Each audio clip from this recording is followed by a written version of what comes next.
Hello and welcome to episode 264 of the Random Nintendo Podcast. I'm Jason. I'm Angel. I'm Kevin. And man, this episode, this one's a bit crazy. We already were planning for some wackiness because we have impressions of both WarioWare Get Together and the over-the-top arcade racer that is Cruis'n Blast. But then that Nintendo Direct happened. You know the one, the Mario movie cast. And it's been about 36 hours as of this recording, and I don't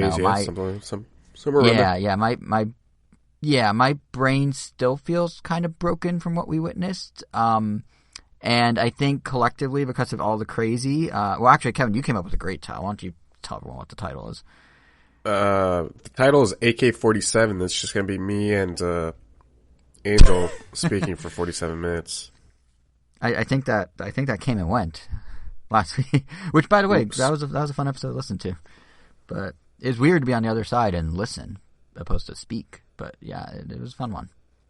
But no, this episode, Kevin, your beautiful title to describe the mayhem that has been the last few days. Oh, full title is Look How They Massacred Our Boy, My Boy. I know, I think it's My Boy in The Godfather. I've never seen The Godfather. But, considering we're going to be talking about WarioWare and Jason lives for his puns, we're calling this episode, Look How They Wah-ssacred Our Boy. Which, I mean, if I could give you a standing ovation, that somehow made... I guess standing ovations do have clapping, so... Thank you. Like, that is quality work. Thank you. But yeah, I mean, of course, we're going to talk about that casting in some more detail with Mario, along with some slightly more civil news. Not everything's crazy. You know, episode 264, we're talking about N64 coming to Switch Online. We have Kirby, we have Bayonetta, we have Voice of Cards and its demo. So definitely those timestamps on this episode's blog post on Nintendo.com can come in handy because there's a lot. It was a big day, big week, big show, whatever you want to call it. But I guess to kind of hit the wacky ground running, let's talk about the two games that both fell, into that category. There's WarioWare and there's Cruis'n Blast. And I think WarioWare is one of those now rare releases where multiple of us have played it at launch or since launch. So I feel like it was only 2 episodes ago where I gave my initial impressions from the demo, kind of mechanics of like, oh, it's a pointer, but like it has variety in its abilities and that sort of thing. So I'm kind of curious now to hear, Angel, you've been playing it too. I'm kind of curious what Yeah, I'm Angel, by the way. I don't think we... You never said your name? I thought you said Pretty your sure name. he did. Pretty sure you did. Yeah, I'm pretty sure you did. I mean, I feel like every 5 minutes you just remind people who you are. Just even in mid WarioWare impression, just be like, yeah, multiplayer's fun. I'm Angel, and just keep going. But yeah, how is Angel? Who you are? How are you liking WarioWare? Compared to other WarioWares, not as much, but I'm still enjoying it. Like it kind of how I expected. It was very fun in the beginning, and it still kind of is fun in really short bursts, but it's not one that I could play for more than like 15 minutes before I am kind of done with it already for the day, and then I just kind of move on to something else. But then I get that craving again to want to play it, and then I'll be for like another 15 minutes. So honestly, I mean, that's not necessarily a bad thing. I could see it having a lot of longevity because of it, but I guess because of its like new mechanic, I want to say there are less micro games overall. So you do like learn them pretty quickly. So like the variety tends to die down pretty, like faster than usual. It feels like compared to other WarioWares, at least like the ones I've played, which is just Touched, the original, and maybe just those two. Smooth Moves. I played Smooth Moves with you in college. Oh yeah, Smooth Moves. Oh yeah, and of course DIY. So okay, I guess I played a few of them. I just did not play Golden, which I think is just a collection, and I did not play the GameCube one. You didn't play Twisted either, which is arguably the best one. Yeah, I definitely did not play Twisted. It's so weird how Twisted's always considered one of the better ones. I haven't played it, but yeah, but in my head, I'm like, I really don't see how it could be the best. I could see how it could be fun, but I could see it getting more tiring than this one quickly for some reason. Because you're just twisting. I was going to say, I think part of the reason is because at the time it was such a unique control input.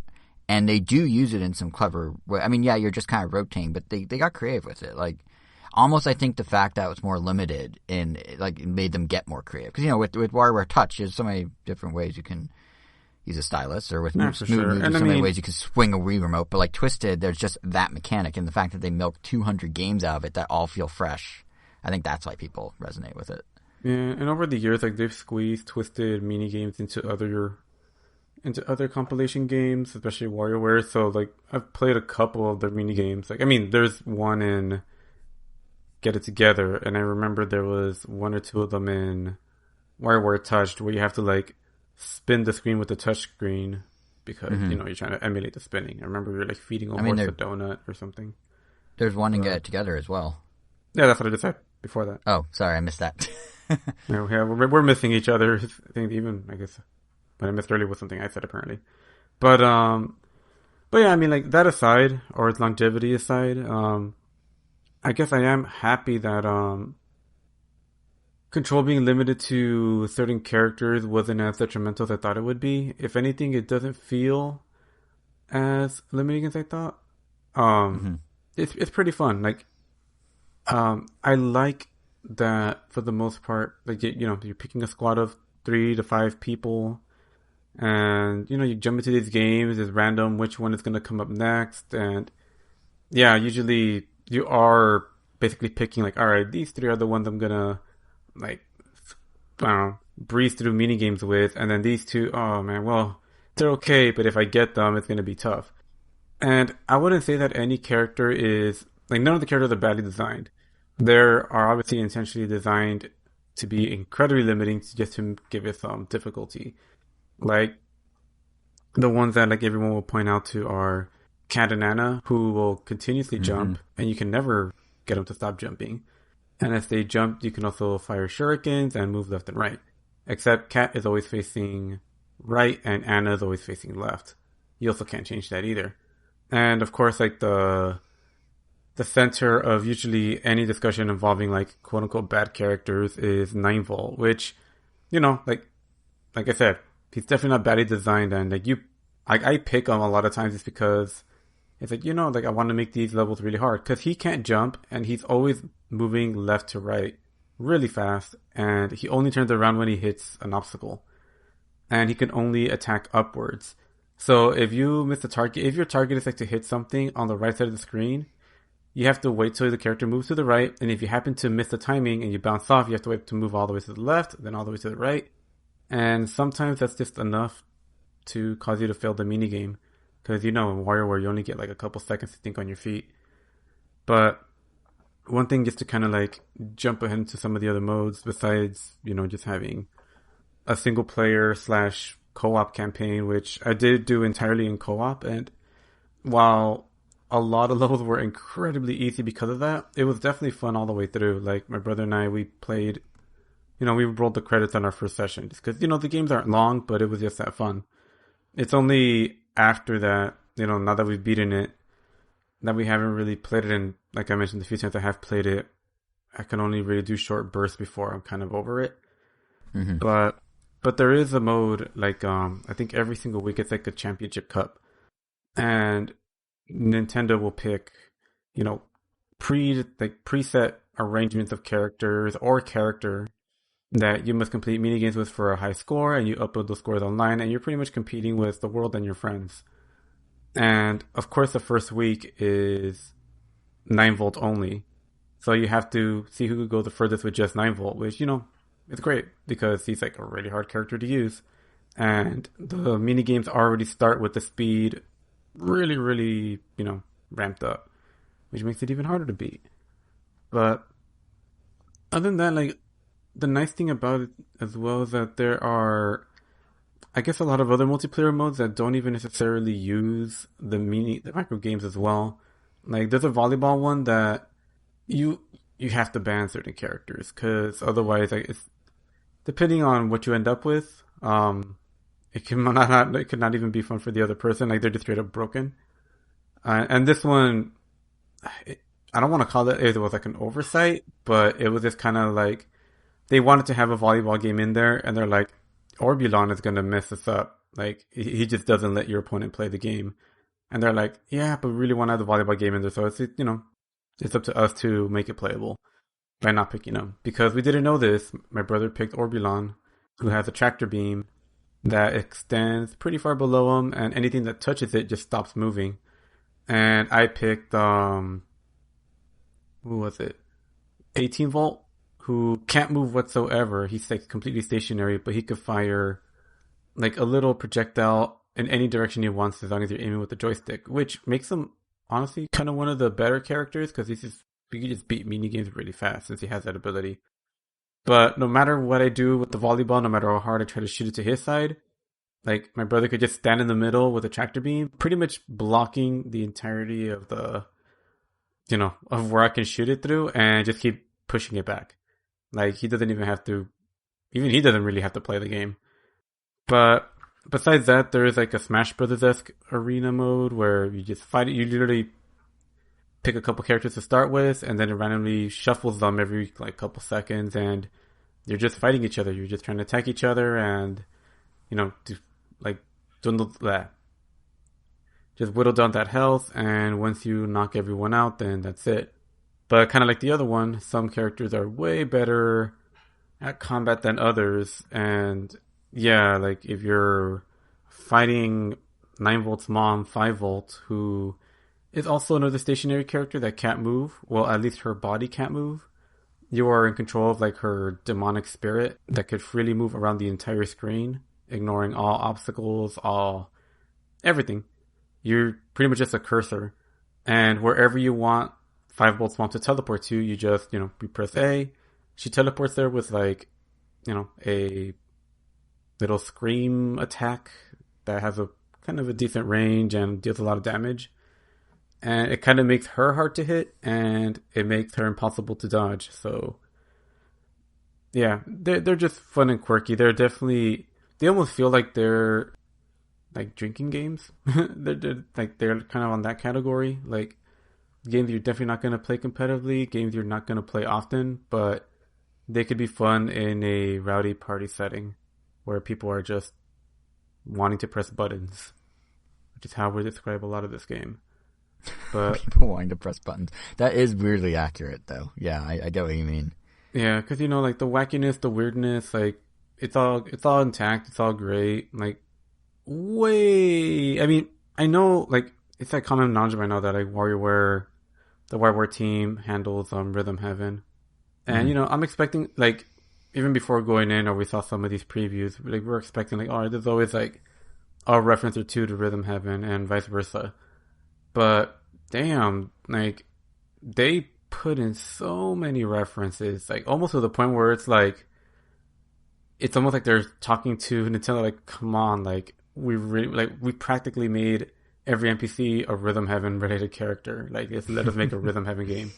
And in Mama's house, she has a Rhythm Heaven toy of the onion head thing. Oh yeah, she also has a plushie of the main character from Rhythm Heaven Megamix, and then like the pedestrians in the street are the rabbits from Rhythm Heaven. Like there's just so many, it's kind of ridiculous. But yeah, I mean it's fun. I mean, was it a full price game? I don't remember it being. It's $50. It was $49, not $59, right? Yeah. Switch games aren't normally $59, right? Or are they? Or can they be? They're $59. Oh, okay. Yeah. It's been a while since I bought like a full price game.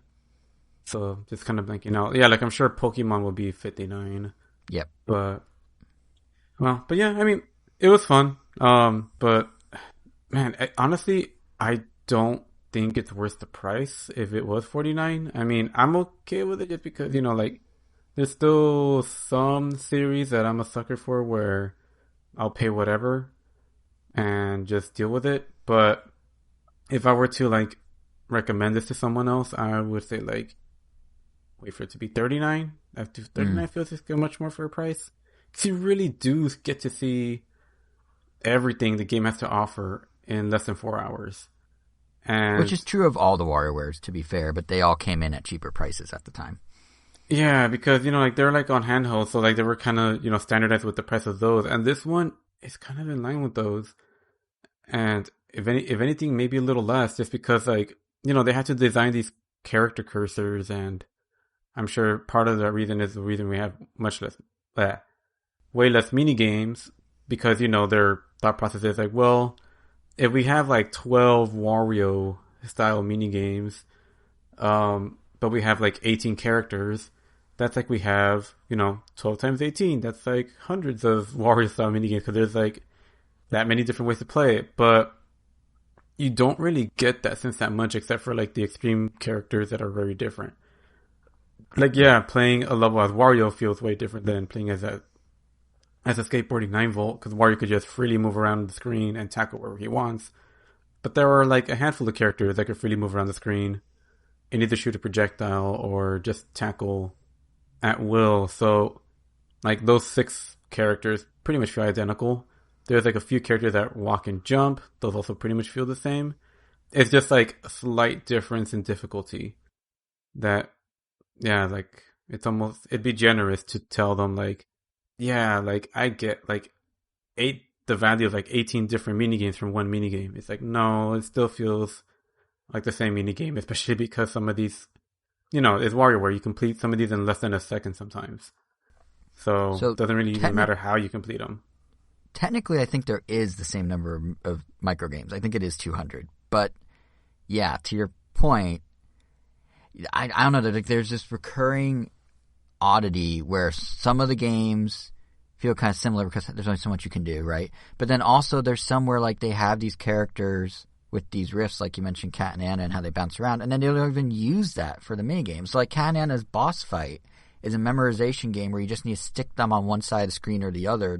Yeah, that was like they completely didn't use it. It was like, what the heck? And that exact premise. Like, the other ones were smart. I was like, oh. Yeah, a lot did, but that one did. And that exact premise is also what they used for the Splatoon micro game and for like 4 other micro games. So I think the raw number of games is around 200. But it's just it feels like they're kind of going to the same like structure of micro games repeatedly. Like they're pulling from the same well, kind of. Which they always do in WarioWare. Like, there's always like 3 or 4 that are kind of similar, but like it just feels more so, to your point, in this one.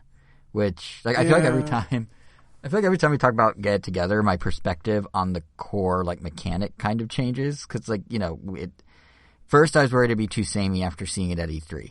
Then I tried the demo and I was like, oh, whoa, there's actually a lot of variety. Then I got the final game, and now I think I'm somewhere in the middle where I am leaning more towards you, where it's just like, yeah, there's some different characters. I didn't think of it as a difficulty thing. I think that's a really interesting point, that if you're talking about the actual microgames and not the multiplayer mode, you can choose to say, yes, I know Krygor moves physically slower, but I want that extra challenge. I was just thinking of it as all characters are not created equal, and I kept gravitating towards the same set by the end. Because, like, I know those were the ones that could get it done, while Krygor sometimes can't even make it all the way across the stage if you're playing solo. Obviously, co-op, you have someone there to help. But yeah, it is interesting that just, like, because of the structure of the game, everything just feels a little more, like, redundant than it has in other WarioWares, which is crazy when we're talking about how, like, Gyro can somehow have 200 unique microgames, and this one somehow can't. But yeah, and like you said, it's just because of the design space of the games. Like, it does come down to, the use of the different characters to make them feel different. But, like, it's talking about WarioWare Touched.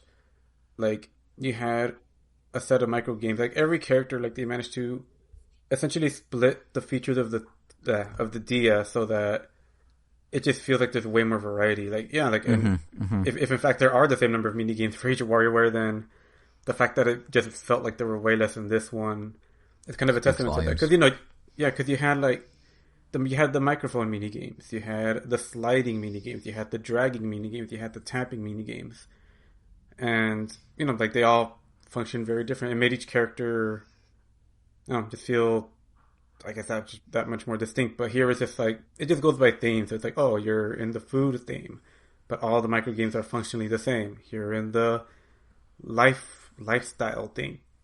It just changes the backdrop. But which for the historians of WarioWare out there, that is what the original WarioWare and what the GameCube, like, semi-sequel also were. It was all just essentially. But it felt different. Yeah, like, this feels more confined.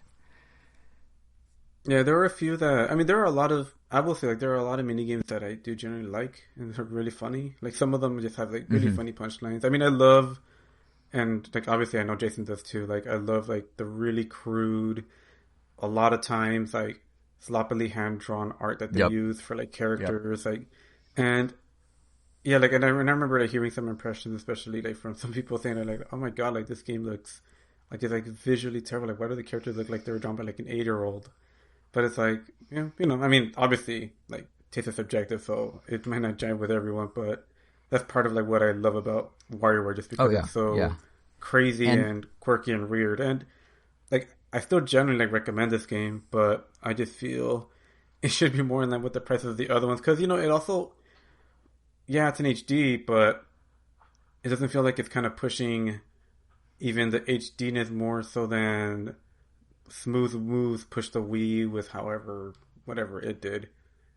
But I will say though, honestly, that presentation wise, it's so everything's a little crisper, but it just like it looks really nice on a big TV. I mean, Smooth Moves did too at the time, and because neither of them, they're both like 2D art. Well, this one has some 3D, but it's not like pushing the boundaries of the Switch's capabilities, but like the personality does really shine through. And I appreciate, that there are little flourishes in animation that they didn't do before. Each microgame's graphic style does really pop. Like the transitions between microgames, or in what used to be like the elevator back in the day, like those are very varied and are really cool. And, I kind of like the story they did this time with this sort of meta premise of the cast is sucked into a game they built, and now they need to complete the games within the game. Like it all works very well from a presentation perspective, even if it's not, knocking your socks off with its visual fidelity or whatever. Yeah.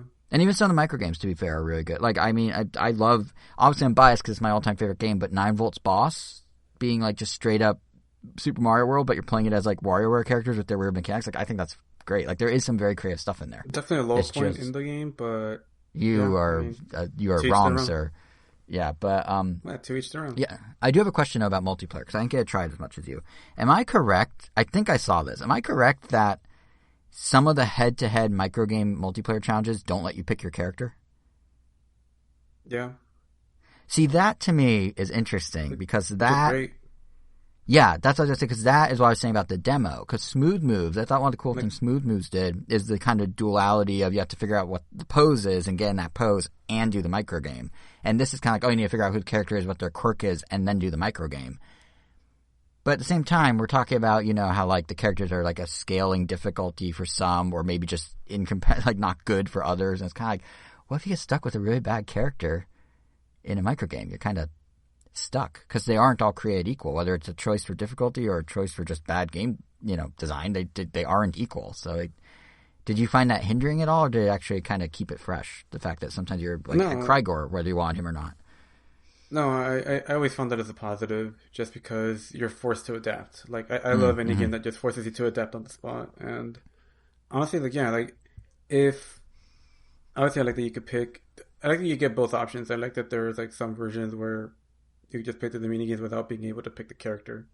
Or I could just pick random. Like, I think I have more fun when I let the game pick the character, because then it's just like, beat it with this. Just do your best. Yeah. Versus, picking what you want. That's how I felt with the demo. They do have they had like a mode where I think the challenge after the 9-volt one was to create your own team and, complete as many minigames as you can, and the highest score, and you're competing for the highest score. But when you're picking your team, every single character is assigned a point value, because they know that, like, if you pick the quote-unquote easy characters, you're not gonna, exponentially gain as many points as you would if you picked 9-volt and some of the other auto-jump characters. So you're really... And the point differences almost, like, encourage you to pick all the really hard characters, so you're pretty much just playing as, like, Katanana, 9-volt, pretty much all the auto movers. Mm-hmm. And yeah, it almost makes it more fun just because it's that much harder. But right. But you know what I mean? Like I love it when things are more difficult. So yeah, and honestly, like if you go back and listen to our episode 2 episodes ago, I was saying this randomization is great, but just like as I went through it, some of the characters really were not. I guess you could say they're more difficult. I was just like, randomization's cool to a degree. But yeah, I'm enjoying the game. I think you're spot on that it's not the strongest WarioWare. Obviously, as we were talking about, some of the skeletons of the microgames are a little too similar sometimes, but it's just great to be back in that wacky world. I mean, you have the abundance of multiplayer modes, but it's really missing like toys and like other it has prezzies or whatever they call them. Prezzies, yeah. It has the little unlockables, but yes, it's not like the like weird. But they're just like museum things you look at. Like I mean, like the toys. Like I remember, like some of them like are incredibly simple. Like I think one was just like a yo-yo on the 3DS. I mean on the DS, where like you swing it down and it goes like it expands to the other screen. I think you even have to like flip it upside down. And some of them were just like really quirky and, you know, like they're literally just trying to use the functionality of the system they're on in very weird ways to make you go like, oh, right. I could be a chameleon thing. It's almost like a precursor to the chameleon minigame in Rhythm Heaven. Or what else was there? You know, they also had like a 2-player game where you have one person looking at each screen, holding each shoulder button, and you're playing basically air hockey. Oh, there's a bunch of really weird ones. Some weird instrument ones. There's a breathalyzer in one of them. I remember that, yeah. Yeah, so, you know, we're kind of missing that, but I'm sure it came at the cost of just, like I said, designing and programming all those characters, because the models themselves also look pretty good, too. Like, they're really sharp, nice-looking CG, 2D-looking character models. That they just look neat. I like them. And they have nice attention to detail, like Jimmy T's mustache animating for the first time and stuff. Like, it swings around, and, yeah. Mm-hmm. But yeah, I think in a weird way, this is almost like I guess WarioWare, because it's missing some of the stuff. Like it in a way, like the Wario Cup's cool. I know you already mentioned it, but like they added and they took away, because like Wario Cup, you know, this game ultimately, once you get past the really brief story, is always a high score attack. So I felt like a matter of time until they made that high score actually relevant in a way, with, you know, online. But yeah, it feels like in a weird way, it's almost like a standardizing of WarioWare. Like it's not quite as quirky, if that makes sense. You know, they got rid of the toys. They kind of unified how the microgames work. Like it's almost like a streamlining of WarioWare, for better or worse. Is probably the best way to sum it up. Yeah. But still weird as you play it, but not, you know, crazy in the way it used to be, maybe. Yeah. But yeah, I guess that's. I mean, you pretty much. I feel like I chimed in as you went, but that's pretty much WarioWare. Like I don't really have anything to add. I'm just glad we have a new one, like an actual new one, not a compilation, and hopefully it does well enough that Nintendo expands it, or, you know, makes a sequel or does DLC or something that brings back some of the additional crazy, I should say. Yeah. Overall, happy with it. Yeah. I think we're taking a critical eye because we know how high the highs of the series can be, and this is like a solid like B+ WarioWare, I'd say. Yeah. Speaking about crazy. That's where you go into Cruis'n Blast. Oh, you were segueing me. Whoa. Okay. Damn it. So yeah, along with, I thought you had like some point you're gonna bring up. I'm like, what? What's crazy, Kevin? But yeah, along with WarioWare. Speaking of crazy, I've also been playing Cruis'n Blast. I did one thing on this podcast. Yeah, I know, and it didn't even land. I'm sorry, that was all my fault. But yeah, so Cruis'n Blast. You know, in a way, what? Why am I like this? I don't know. You've done this. You've done this with me for nearly let's forget the episode and just have an intervention with Jason. Yeah, let just do impressions of me as a person. Who wants to go first? I'll go first. Sales numbers. Kanye. Oh, I didn't mean impressions like an impression. I meant impressions like hands-on impression. I thought that's what he meant too. No, but those were both very accurate. No, I meant like, because I'm about to give impressions of Cruis'n Blast, and I'm not going to sit here going vroom vroom. I'm going to talk about the game. Although I could just go vroom vroom. But no, yeah, Cruis'n Blast. I think it might somehow be a little crazier than WarioWare, if that's possible. But like a different type of crazy. Like WarioWare is weird. Cruis'n Blast is, as I put on Twitter, the kind of experience that just screams, I'm a video game from the top of its lungs. Like every aspect of it is just like, if they can think of it, they'll do it. You know, like want to race as a dinosaur or a hammerhead shark instead of a car? Sure, those are unlockables. You can do that. Want to, I don't know, like there's this track where do you want to, you start in frozen tundra, and then you launch off a jump, and as you fall, like there's a giant yeti that appears, and he rips open the earth, and then you fall through the earth into like a weird hidden tropical paradise. You land, you keep racing, and then you drive between two other yays who are having a fist fight down in paradise. Like, that's a thing too in the game. It's just like pure, unadulterated like video game. And on some level, I guess that's par for the course for the Cruis'n series. Have you guys played past Cruis'n games? Are you versed in the Cruis'ns? Just USA. So that's the tamest. USA and wait, what? That's the USA is the tamest of the bunch. Okay, yeah. So whatever wacky. two Cruis'n games were like in arcades. It was like Cruis'n World. Like there's USA. Else. There's World. Cruis'n Exotica. USA World Exotica. Exotica. Yeah. So those two. Exotica is where I started to get a little wacky.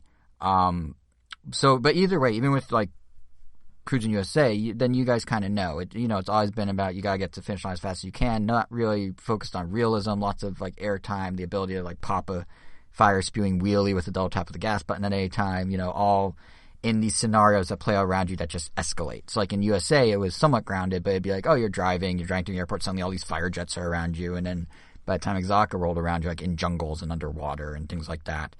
And that the escalation of ridiculousness is just like hit a new high with Blast. And I think what the team over at Raw Thrills did so well with this one is this ridiculousness is layered on top of a very solid foundation. Because at the end of the day, you can have a track where the London Eye Ferris wheel or the Randy's Donut sign here in LA break off their support beams and roll all over the city as you're racing through it, and then you have to jump through them to get to the finish line. Like, they can do that design. They did that design, but the underlying gameplay isn't fun. It just doesn't matter. And fortunately with Cruis'n Blast, they made it fun in two ways. In the races themselves, they add a couple new mechanics beyond just gas and brake. One is a drift system, so you can tap the right shoulder button to enter to a drift that, if held long enough, turns into a boost. It's very Mario Kart, kind of right down to being able to occasionally cram in drifts in portions of the track where you didn't think you'd be able to drift. Like, it's not like snaking, but it's kind of that sort of, you can squeeze in drifts here and there, get little boosts as you go. But then separately, there's also a new Nitro Blast mechanic, hence the game's name, where you have 3 boosts you can activate at any time of your choosing. Kind of is reminiscent of the boost system in like F-Zero or Excite Truck or Excite Bots, where, in those they recharge, at least in F-Zero they recharge, but you still like have this big boost that you pick when to fire versus, the drift mechanic where it's just as you drift, that's when it goes. And these are on top of all the smaller boosts you could always do in Cruis'n, like double tapping different buttons, doing a wheelie, A new one actually in this one is I think it's new in this one, if you inch past a racer and kind of do a spin on them, I think this might be the first time in series it does this. It goes into like a burnout style, almost like slow-mo takedown of the opponent's car. So all this is unfolding in races. But then there's this other new aspect they put on top of that, which is the gameplay loop.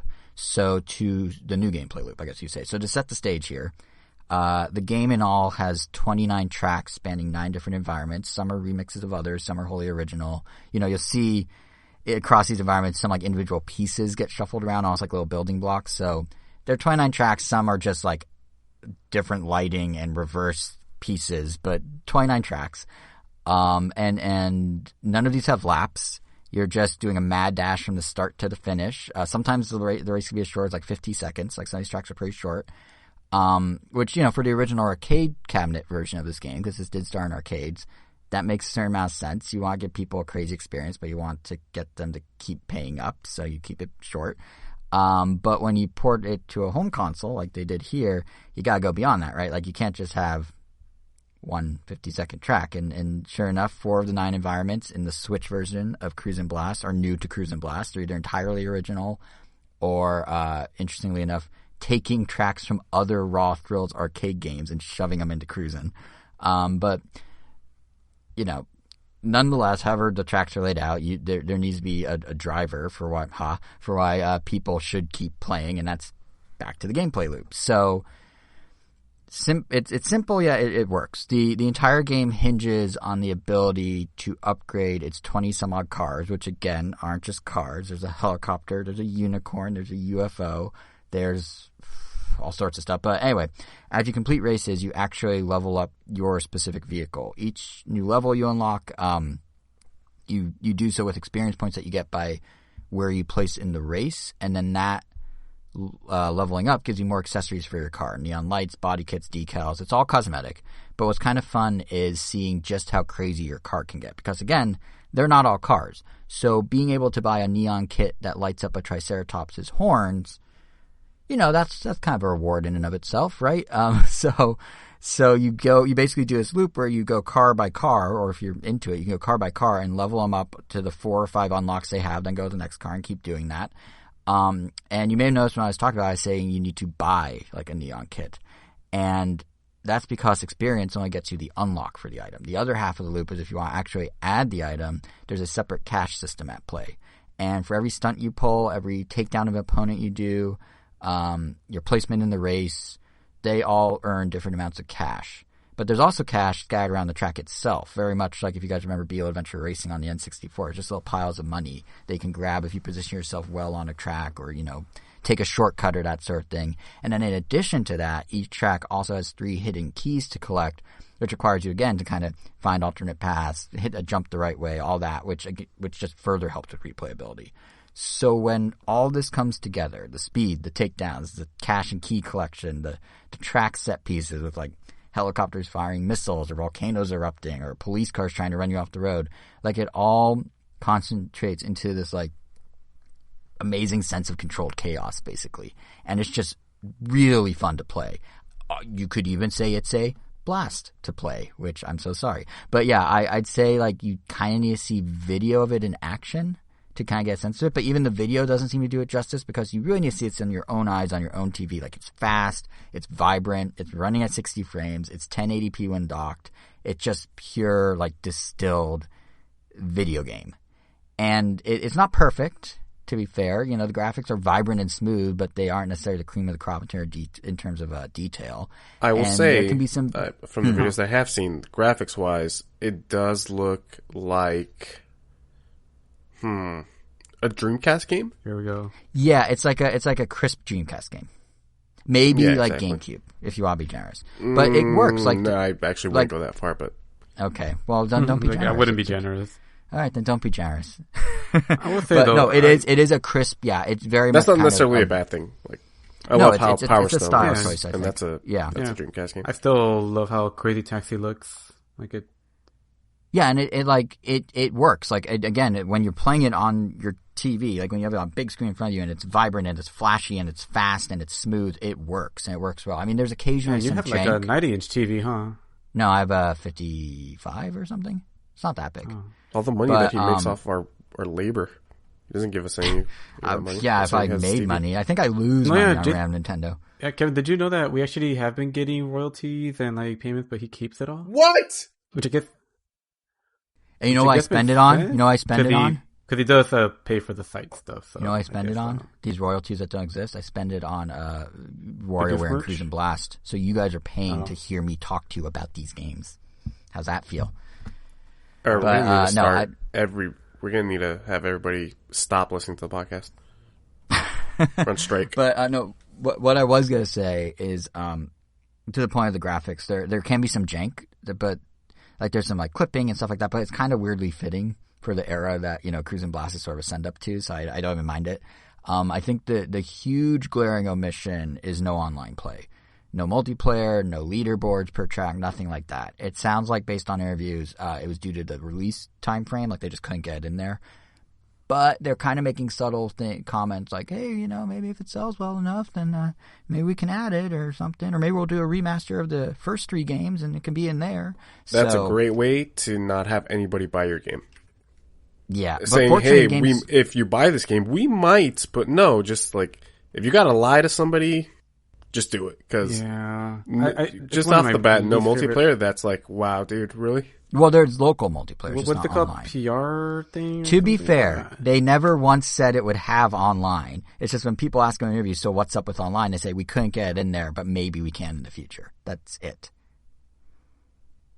They're not like saying, if we hit 500,000 in sales, we'll add online. Like, it's not like there. Okay. They're just saying there's maybe hope. If like possibly, but like right now it's a little better. As long as they're not gatekeeping it, like, No. The Fire Emblem, the Chibi Rebels, because that always sounds like the worst thing. It's like, yeah, we're going to give you this thing you don't want in order for you to prove to us that we should give you the thing that you actually do want. No, it's definitely, it is 100% not that whatsoever. Oh. Yeah, it's them saying we couldn't get it in there, but maybe there's hope if, like, you know, if there's enough interest in the game, then maybe we can swing the budget to make it happen. Like, they still have to build it. It's not like it. Well, it's a catch-22 in that's the case. To some degree, yeah. But, you know, even taking that into account, the lack of online, like, I mean, anyone that's listened to the show for a while and given me the residuals that you guys don't get, you know, anyone that's listened to it a while, they know that I'm constantly on the prowl for a good arcade racer. You know, like I tried Horizon Chase Zero, or Turbo, I mean, which was fun, but, you know, a little too outrunny. Asphalt 9 Legends can be fun, but a bit grounded, has the free-to-play shenanigans. I love Excite Truck, I love Excite Bots. All those games, well, maybe not Asphalt, but Horizon Chase, the Excite games, you know, Cruis'n's back in the day, they never had online. So, like, to some degree, like, yes, obviously the industry's moved to a point where online is standard, but I'm okay with a single-player arcade racer game. Like, that's kind of part of the experience. Like, I don't mind it. And this one's really fun. It's raucous. It's zany. I can't convey properly in words how ridiculous it can be. But I would say this may be the best of this sort of, like, crazy racing game I played since Excite Bots and Excite Trucks. And coming from me, that is very high praise. So it's $40. You can go through and unlock all the tracks pretty quickly. It kind of suffers from a WarioWare syndrome in that regard. But if you like the sound of the gameplay loop, the idea of, you know, going back and kind of evolving all your cars to their maximum crazy look and, you know, the zaniness of it all and even the cheesy theme music. I haven't even talked about the cheesy music. There's cheesy music. You know, then you're in for a treat with this. It is really fun. But yes, be warned, that is such a throwback. It does not have online. So that's Cruis'n Blast.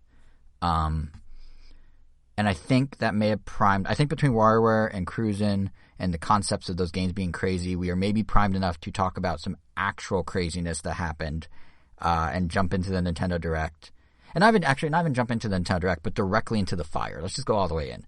The Mario movie casting. Oh, you want we'll get to the games. Yeah, we'll get to the games. We'll get to the expected stuff. But I think for me, at least, once that cast list came out, it basically was the Nintendo Direct. It's like I blacked out the rest of it because, like, how do you casually share some cool tidbit about, like, you know, Sega games coming to Switch Online and Nintendo literally producing Genesis controller hardware? Like, that's a bombshell for any 90s kid. Nintendo is making Sega hardware. So how do you make that announcement?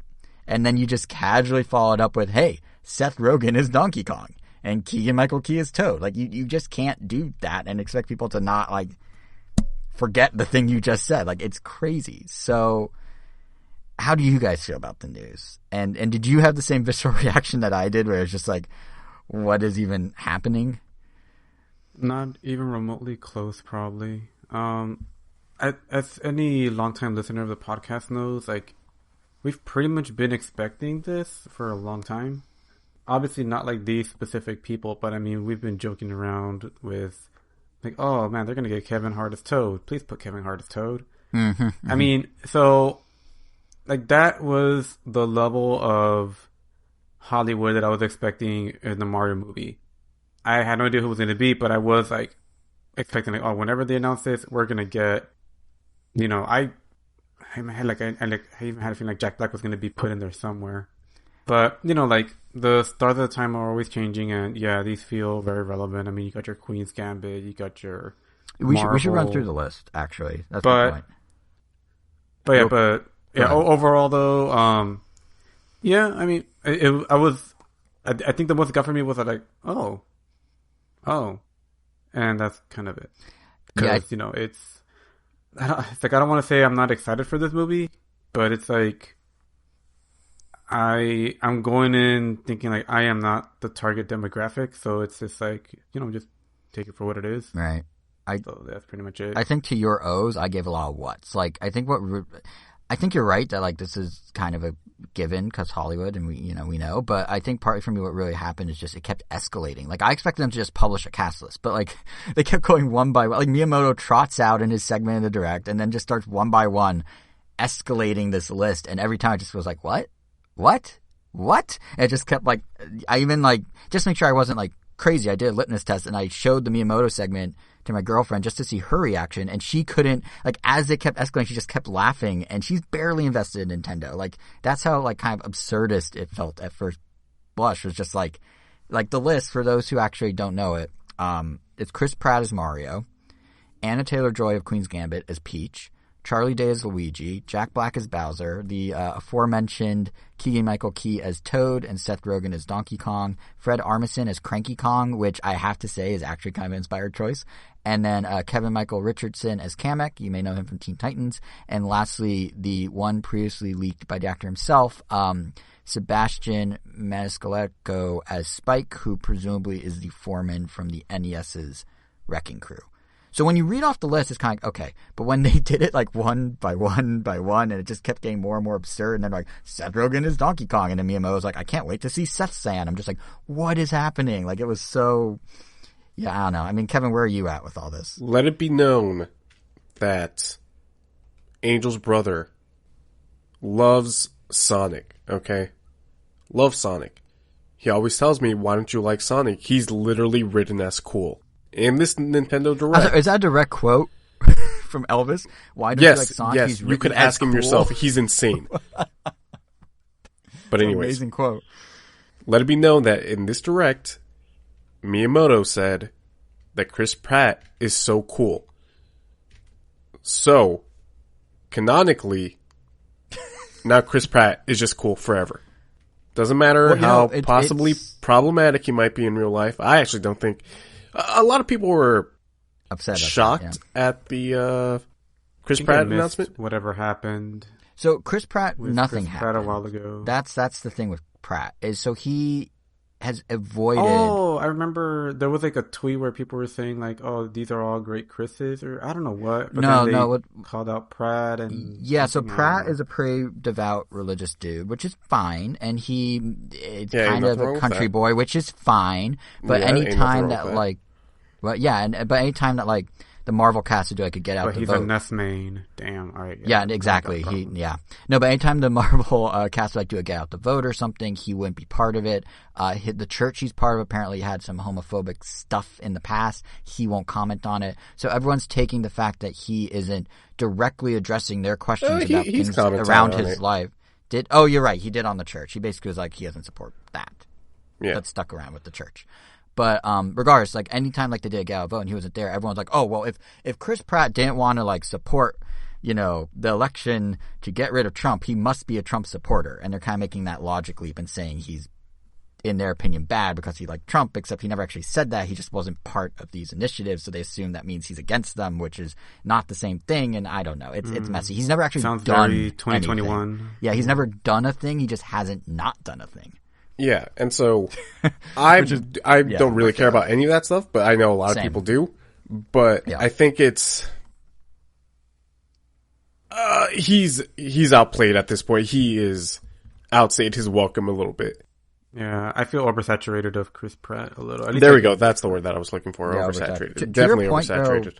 I mean, I liked him in Onward. I thought he had a good performance in Onward, but like when I saw him, like literally, like the first thing that popped into my mind, I was kind of hoping to see someone else. Just like I wanted to be surprised. I didn't feel surprised. I felt like this was like the textbook. This is who we're gonna pick right now, just because he is like the flavor of the year. Yeah, I was kind of hoping that of everybody that they would not cast somebody for Mario, and it would just be Charles. I think I'm kind of okay with everybody else, like Anya Taylor-Joy as Peach, whatever. Peach, of course. She's gonna have to sound a little bit like Peach in the game. Charlie Day as Luigi, I guess. There's potential there, I feel like. Like if they obviously they're taking Mario in a slightly different direction. Yeah. Clearly, like it seems like Charlie Day, so it's not fun. That could work. Even Seth Rogen as Donkey Kong, frankly, could work more than I expected.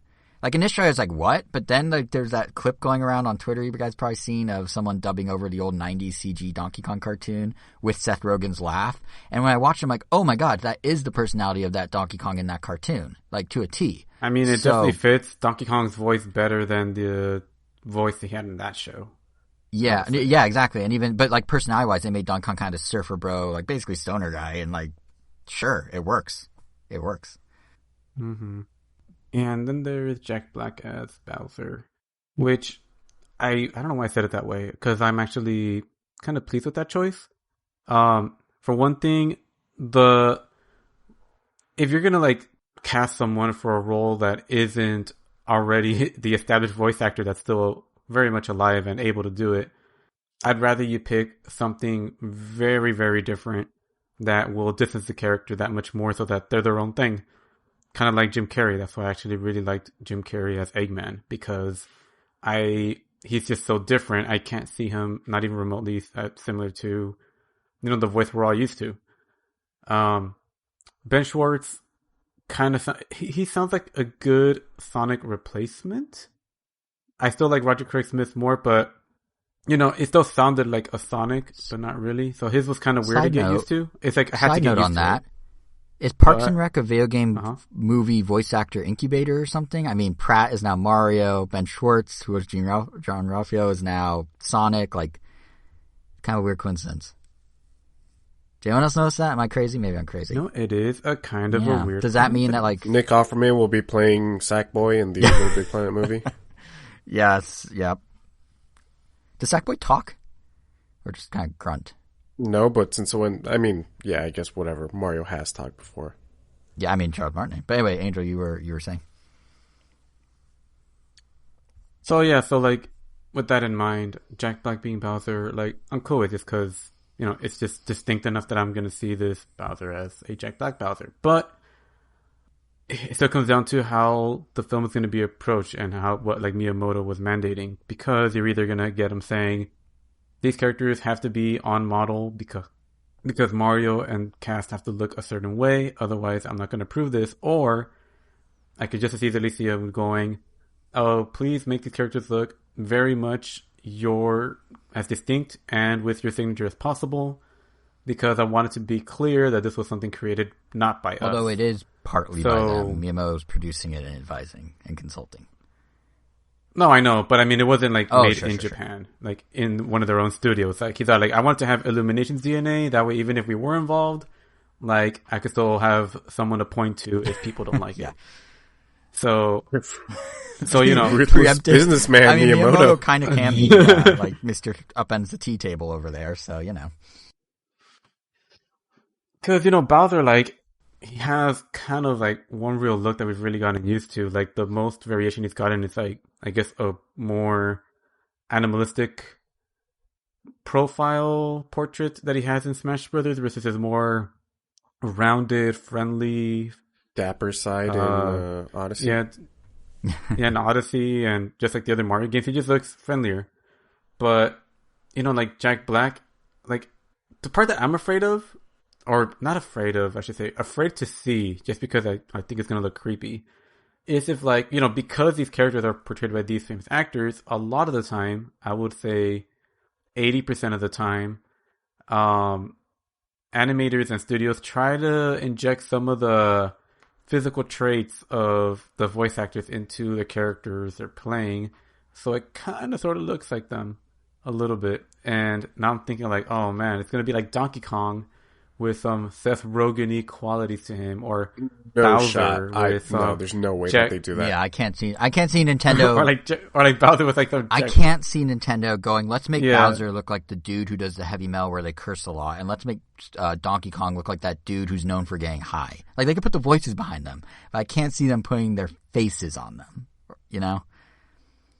Oh no! I mean, not their actual. You know what I mean? I mean, but, like I can't see them making a visual. Like, but like. Yeah, but either way, like, because it's Jack Black, like, or even just, like, these things, like, I know for a fact, like, they're gonna have Bowser, he's either gonna bust out into, like, a song at some point, and he's probably gonna have that signature, like, Jack Black eyebrow raise smirk thing. So I guess we're gonna see Bowser do that at some point. I think a music interlude is inevitable given the talent involved with this, because you got Illumination, who did, Sing and all the minions.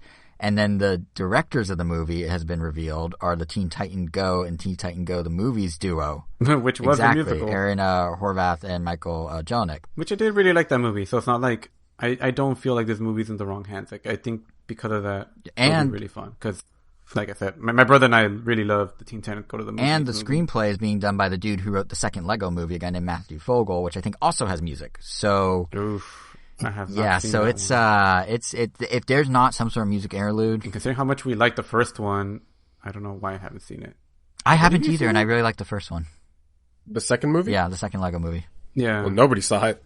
Bombed.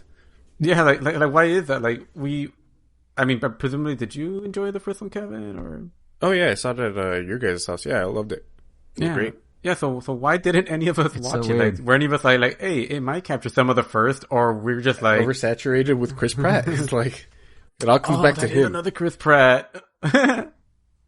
I think there's just like they did like 3 Lego movies in like 2 years or something. It's just like okay, Yeah, they had Ninjago, Ninjago, Yeah, Batman. so it wasn't just Jago. Pratt saturation, oversaturation. It was also just Lego oversaturation, but double whammy. Yeah, but I didn't see the Ninjago neither. one.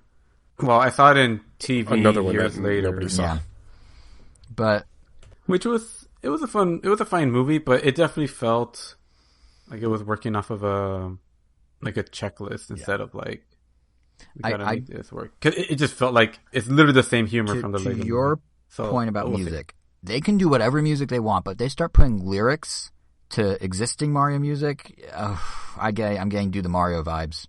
Like, I don't know. I mean, I do the Mario in a weird way I love, but like, I don't know. It better be like original music. I if was they wondering, do it. like I don't need Bowser to be like, you know, like, Teen I am underground now. Titans. I am in a pipe now. Like, he does not need to do that. Like, no. I do not. Oh, that Oh, that God, almost and feels, then it's like now Chris that, Pratt singing voice? Jesus. Yeah. now that you've said that, now it almost feels like it's inevitable. So, But then thanks again, for we that. also said Kevin Hart should be Toad and wanted to will that into the universe, and that didn't happen. I mean, Keegan-Michael Key, I think, might make a really good Toad. We got another Yeah. comedian. I and mean, Keegan we knows were good in voices the and stuff, ballpark. so he might actually. But you know, we tried to will Kevin Hart into being Toad. It didn't happen. So maybe they But won't will all sing. Toads sound like Keegan, or will they be? Oh my god! Can you imagine? There's just a scene where there's Like, hundreds. will he of be Keegans every talking. Toad? Just like different pitches of his voice? It could work. Yeah. It could work. I mean, that's the thing is, you know, Kevin, you're saying, I mean, Toads all have the same voice. Why not? yeah, do it like that. way? That You actually could pretty save a lot funny. of And money. I like to that point, Kevin, you're saying, you know, that it kind of Charles Martinet should have stuck around as Mario, and I get that that's tricky for Hollywood to do big Hollywood blockbuster movie produced by Illumination and then have it not have a star vehicle in like Chris Pratt or something. But like that's kind of the thing with all this is Pratt, obviously King Michael T, Charlie Day, like they all, Seth Rogen, they all have actual voice acting experience. So it's not like they just cast randos. Like they have people that have done this field of work before that also have to have star power. So it's not the same as Martinet, you're right. but it's better than Charlie wasn't like a movie. here's But whoever. I feel like with everybody, I can wrap my head around their mouths flapping, moving, and hearing, you know, Anya Taylor-Joy,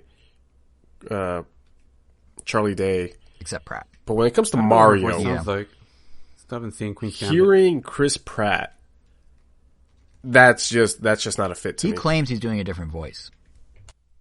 I mean, for Chris Pratt, God. that range goes from sounding more like Chris Pratt to less like Chris Pratt, but still Chris Pratt. So I don't know what a different voice is. I There's guarantee it's serious Chris Pratt. It's like yeah, there's serious Chris Pratt and there's Jesus. like goofy Chris Pratt, and that's it.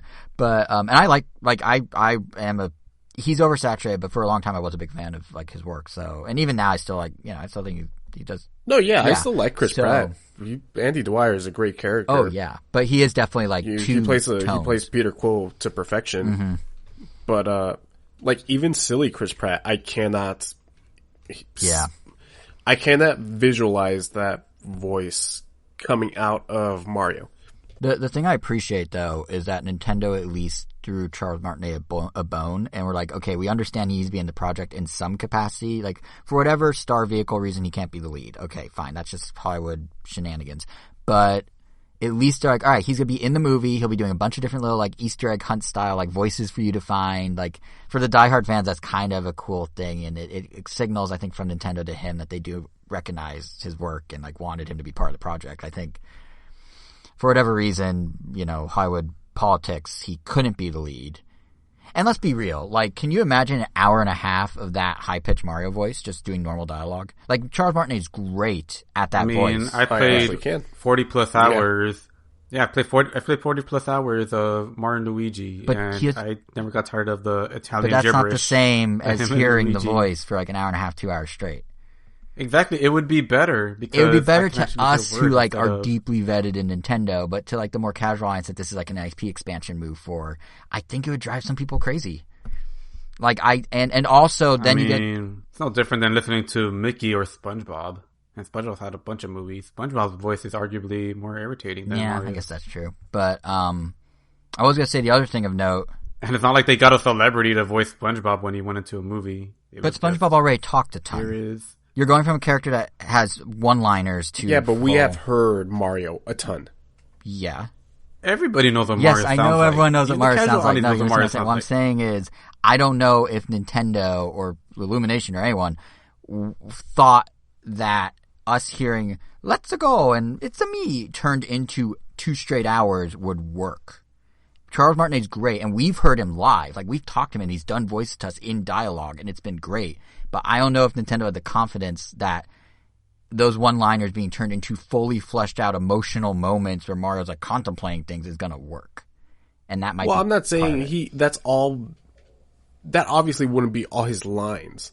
And we've heard, Charles. Who was it? I think it was when he was on Conan. He was actually saying like full sentences as Mario. No, that's fine. Yeah, he's done his Wario in the trailer for WarioWare. Why that should be proof enough that he should have done this. They should have just hired him. I know that you keep saying that it's like there's no star power. It's like, yeah, put everybody's name except Chris Pratt on there, and it's like people are going to see that movie. It's not like Chris Pratt is going to be the make or break for this movie. Yeah. I mean, I would love to see like Charles Martinet given the chance to push Mario in a different direction. Like, yeah, he might have to. I mean, they're going to have like the vocal coaches to maybe tone down the speed at which he talks, but it would be interesting just to hear Mario sound like Mario, actually deliver like potentially. There's going to be a dramatic scene. There's going to be different emotions going to have to portray. And man, I feel like we were robbed of that. I mean, I at an E3 years ago actually had a but video. Yeah, but we're obviously talking about. I mean, we are.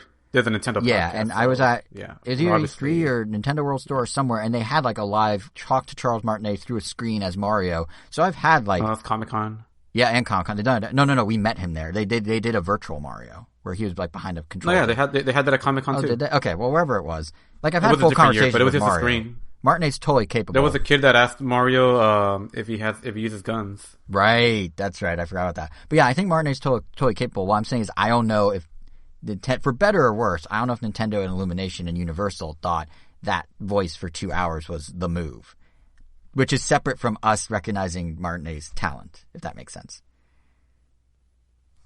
So it's like it does, and they definitely don't.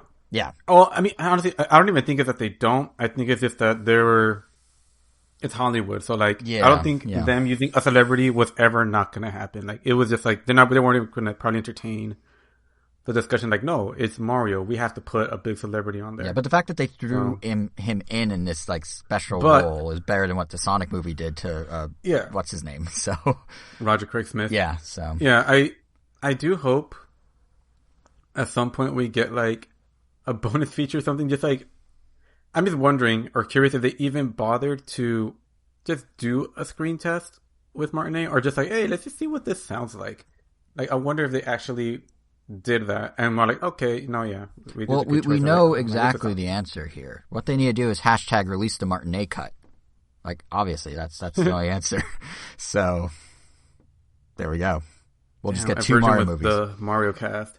Yeah. I mean, there are very talented Mario voice imitators and other character voice imitators out there, or even them, like they might do a reading of some scenes from the movie, like at a convention or something like that. By the way, like for the fans, which should be kind of neat. You made the point the Italian gibberish is great in Mario and Luigi, and you want more of that. I will bet you right here $5, $10 that Mario will not have an Italian accent. Yeah, my gut, or just like my wild prediction, is going to be just because I know the Teen Titans Go to the movies, or Teen Titans Go in general. It's like I don't think any other shows have gotten as meta as that show. Maybe Gumball, but I'm wondering if like for whatever reason in this universe they're gonna have like Mario is he's famous in the Mushroom Kingdom in Mario and Luigi and in other games. He's like a big deal. And I'm wondering if, like, it's going to be kind of the same thing where Mario's already a big deal. Maybe he has his own video game. And we're going to see Chris Pratt Mario playing his own video game. And maybe he's going to make a comment as to, like, why do I sound so high-pitched? I don't sound anything like that. But he's just going to sound normal. Like, why did they make me sound with a heavy Italian accent? Yeah, I think by the end of the movie... It's going to be Martinet playing that Mario. That would make sense. I think it's actually going to be an origin story. Because that lines up. Because, Mario's originally from Brooklyn. It's canon. So an American playing the voice, and we know the foreman from Wrecking Crew, Spike, is in it, so that's Mario's old job. We know Donkey Kong's in it, so that's kind of the early days of Mario, sorta, or could be. So I could definitely see this starting as an origin story, but by the end they could pull a gag like that easily, and it's well in the wheelhouse, not just of Teen Titans Go, but of the Lego Movies vibe as well, which the writer is here. So I think that is probably how they'll do it. Well too. Yeah. But we'll see. It's out December. This Random Nintendo podcast. No, we have so much more. But the movie's out in December 2022, so we have plenty of time to continue spinning our wheels on what this thing will actually be. But at least we know who the crazy people in it are. Is there anything else you guys want to mention about Mario movie? No, just waiting for the next bombshell, which is the character design reveal. Or just a full-on trailer. Oh, you think they're going to do the character separate from the trailer? We're going to see images of the character before the trailer. I mean, it's just how it always goes. I mean, we saw, like, teasers of Sonic's toned legs before we saw the trailer. They did not do that for Detective Pikachu. The first thing out was the trailer, and then the stills from the trailer became what went around. Are you sure? Pretty sure. We didn't see any visuals of Detective Pikachu? I think there might have been leaked concept art, but we didn't see any, like, official stuff. I think the trailer was the first. Well, regardless, I'm pretty sure we're going to see what they look like first. Doesn't matter whether it's official or not. Right. Yeah, no, that's true. That's true. Kevin, that's going to be the next bombshell. Do you have any parting Mario movie thoughts before we move on to the rest of the direct? No, I'm sure the movie will be fine. The French and the Japanese coming together at last. In film form. Who did the Dragon Quest movie? What studio was that?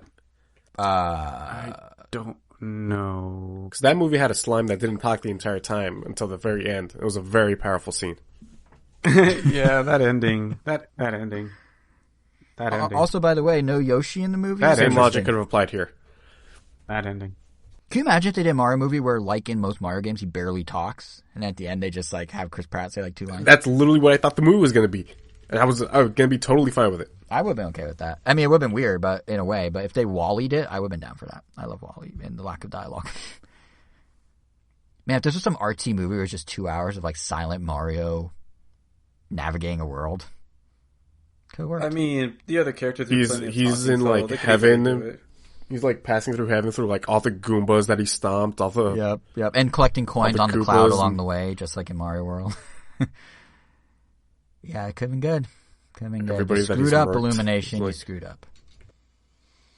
But yeah, okay. So I guess on to the gaming portions of the Nintendo Direct. I will say though, like and I guess this segues us into the Nintendo Direct. Like in the moment, what a ride that casting announcement was. Like really, the whole Direct for me at least kind of felt like this weird roller coaster compared to other directs. Like I was saying this, I think I said it on Twitter after, but I did like normally, when a direct happens, it's like there's a thing you're like, oh, that's cool, or something you feel hyped about, or there's something not there and you're like, oh, that's a bummer. But this one, like, I felt emotionally exhausted after watching this direct because like it was just constant whiplash. Like, here's news on the final Smash Bros. Fighter and the first major Animal Crossing DLC. Except, psych, it's actually coming in a couple weeks. And, like, here's, hey, look, a surprise, like, Astral Chain sequel, right down to the police dog mascot. Except, psych, it's actually Bayonetta, which in and of itself was a big surprise. Like, the whole presentation just had, like, this chaotic energy that just felt weird. I felt so scatterbrained afterwards. Like, I don't know, how do you guys feel about this direct? It's a very different vibe, I feel like. Definitely not like that. It was very... a lot of pleasant surprises, just like, oh, that's cool. I didn't play Astral Chain, so I didn't get the fake out. Like, as soon as the trailer came up, I was like, oh, it's Bayonetta 3. Mm-hmm. And for some reason, I thought the dog was from Bayonetta 3. So when I saw afterwards, it's like, oh, they really actually did do a little twisty thingy. But, I guess it just flew by me.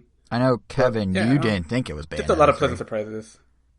What? I'm sorry? You went on record, Kevin, that was not Bayonetta 3 as it was unfolding to be Bayonetta 3. Oh, those tweets. I love those two tweets. Yeah, you're like, okay, nah, this ain't listen, it. And they're man. like, oh, it is it.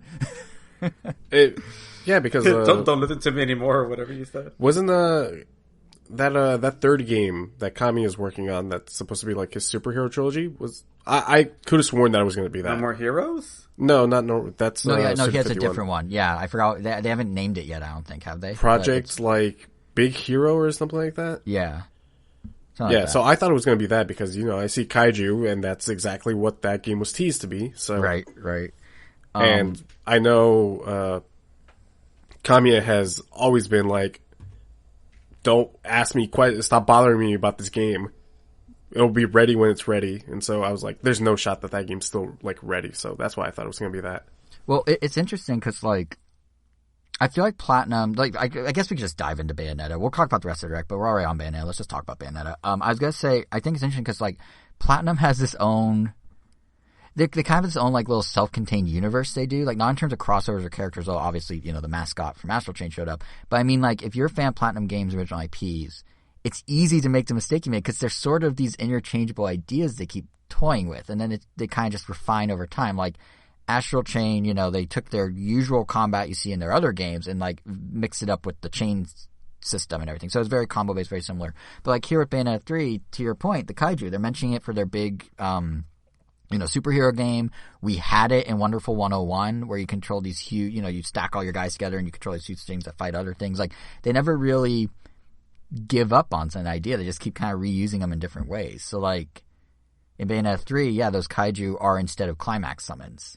So in the second game, you did those elaborate finishers, and that was that. Here, these demon slaves, as they're called, are actually controllable. Like, I was reading this IGN article, the director is basically saying, like, it's a whole new battle mechanic on top of what's already there. But I was like, well, it's not really new, because, like, you guys have done Kaiju before, you're planning to do Kaiju again. Like, it's Platinum is, they're well, and they have, like, a cycle of ideas they go through and then refine in different ways. It's just, it's easy to mix them up as a result, but it's actually kind of cool to see them, like, keep whittling until it, like, clicks exactly how they want it to.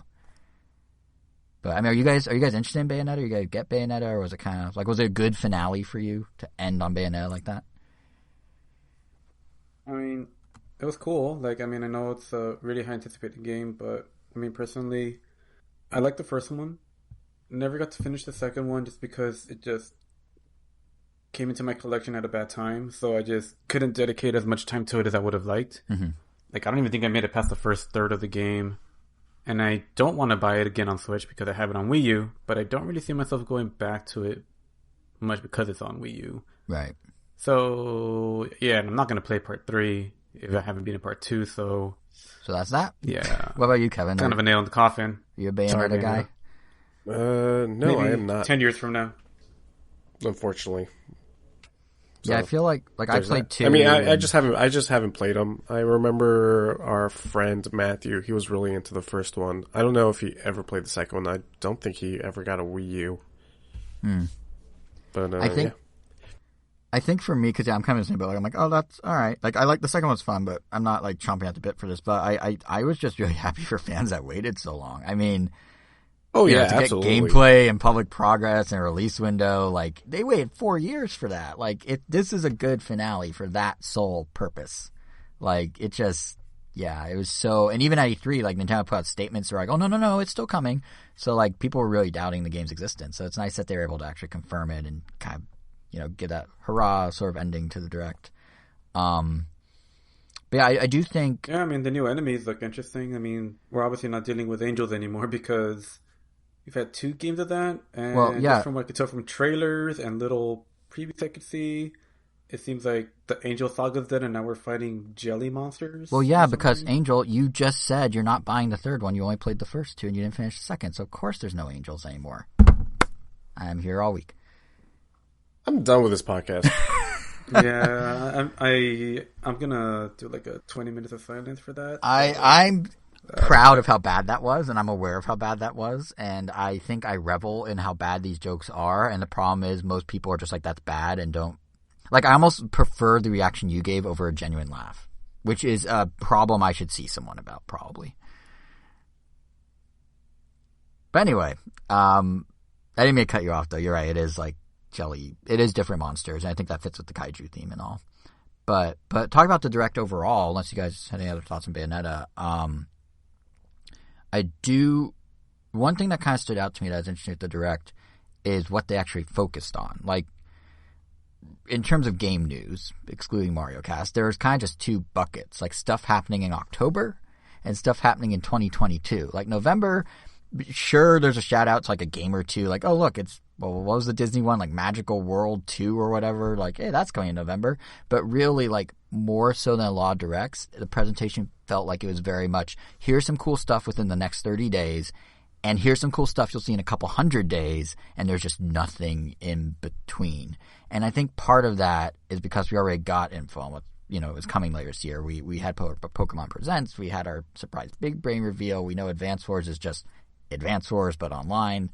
But also, and Nintendo didn't outright say this in the presentation, but it also kind of felt like they were sort of lining up like a light Switch OLED model launch window, almost. To me, like, a lot of the presentation gave off the vibe of, if you're picking up a new Switch, check out everything you can do with it right when you get it. Like, they had a new Metroid Dread trailer, a reminder that Mario Party Superstars is out at the end of the month, noteworthy third-party games coming in the next 30 days, like Disco Elysium and Dying Light Platinum Edition. And, even giving the port of Star Wars Knights of the Old Republic a minute of spotlight when so much attention is turned to the remake that was announced like 3 weeks ago at PlayStation Showcase.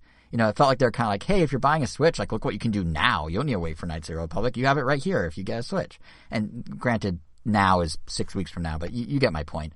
And again, it was subtle to me in the sense that Nintendo never outright said this is the launch window.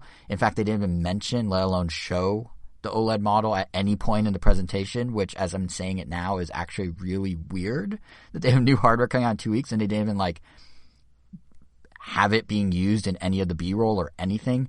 But we do know pre-orders are sold out, supply shortages are expected, like with every electronics, so maybe not that weird. But basically what I'm getting at, if you're someone who maybe does have an OLED Switch pre-ordered or plan to somehow find one, seeing all this stuff happening in the very immediate weeks after your purchase, like, that is what a launch window does. That's its purpose. It's to get you excited and get you interested. And whether Nintendo says it or not, that's sort of what they crafted here. Like, usually they lead a few months worth of news. This was very condensed, and it's kind of the same reason I suspect Bluetooth audio out of nowhere finally arrived on the Switch with a firmware update. And just weeks before the OLED model with its quote unquote enhanced audio as one of its big features, right before that becomes available, suddenly Bluetooth becomes available. Like, Nintendo's not outright saying things because they have such a big Switch audience already, but it feels like the pieces are kind of being put into place to support that. And it, like, if you look at if you narrow it down to Nintendo's just first-party news in the Direct, anything that wasn't dated 2022 is happening in the next, 4 to 5 weeks. And most of that, it turns out, is DLC for existing games. They gave Hyrule Warriors its second expansion pass. They shadow dropped Mario Golf Super Rush's 3.0 update. Like, it feels like, again, they're kind of giving games profile boosts right in time for anyone that's picking up a Switch OLED and entering the Switch ecosystem. But yeah, the Mario Golf update, actually, that was kind of interesting. Did you guys try that? It's new CPU opponents, difficulties. So there's 3 different difficulties, 2 new courses, Koopa Troopa and Ninja as playable characters. Anyone have a chance to try it? I have not. Negative. Definitely not. 'Cause that was way too quick of a turnaround between it being available and just what I already had going on. Yeah. But just as far as the maps that were announced, nothing as exciting as New Donk City. It just felt very generic. Yeah, it felt like a step backwards, right? Did we already have a desert area? I was even confused. Wait, are we double dipping? They just changed the terrain, but it's content is content, which I'm fine. It's still cool. It jumped out to me that Nintendo spent so little time on the Mario Golf update, which is fine. They had a lot to announce, but they spent so little time they didn't even name the courses.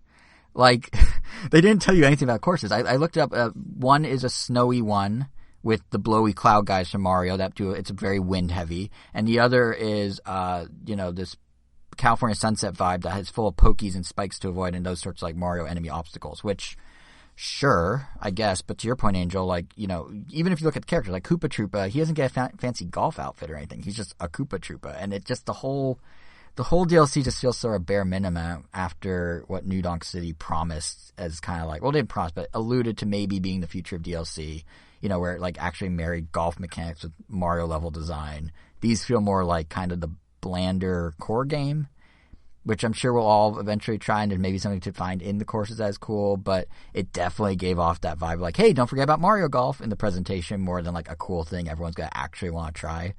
But we'll see. Maybe the courses are secretly really good. And to be fair, some DLC was bigger, or at least teased DLC will be bigger. Like I was saying a few minutes ago, Nintendo did bring up the final Smash Bros. Fighter and the next Animal Crossing update, both of which we'll learn more about in, you guessed it, October, the magic month. Kind of a weird trend, though, in the direct. Or what are you going to say? I don't know, and also just found it funny that of all the days they could have picked to announce the new Smash Bros. Character, they decided to announce it the day that Nickelodeon All-Star Brawl releases. So shots fired. It's almost like they were like, rest in peace, Nickelodeon.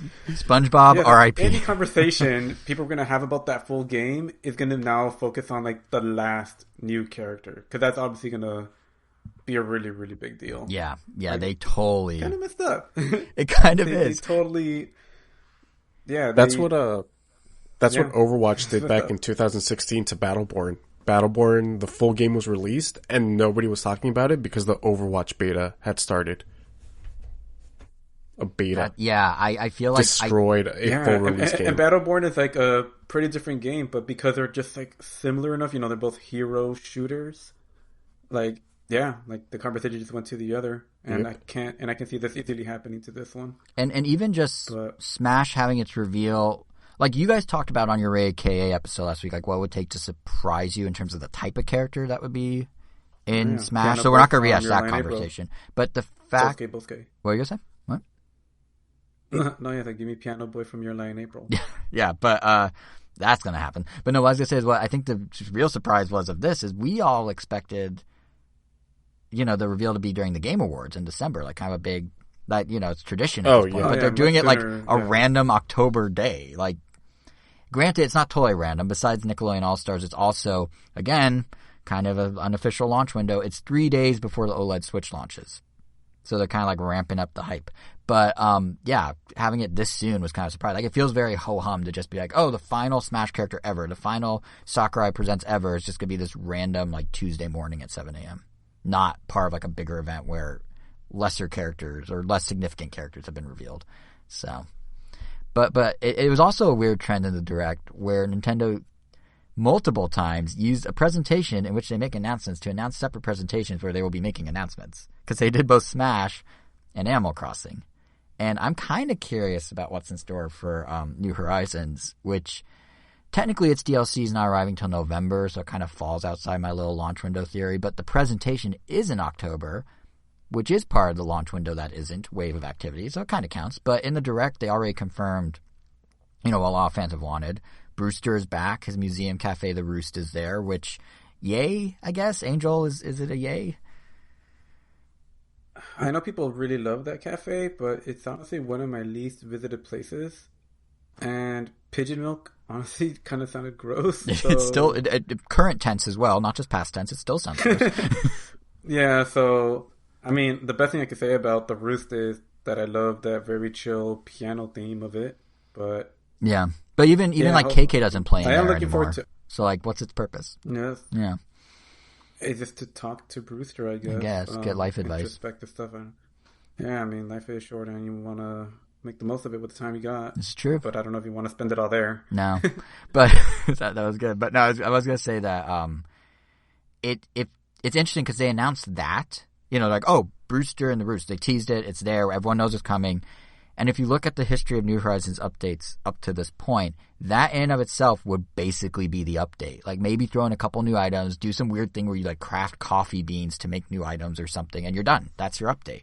But they're saying they still have a full separate reputation worth of updates. So there's got to be more, right?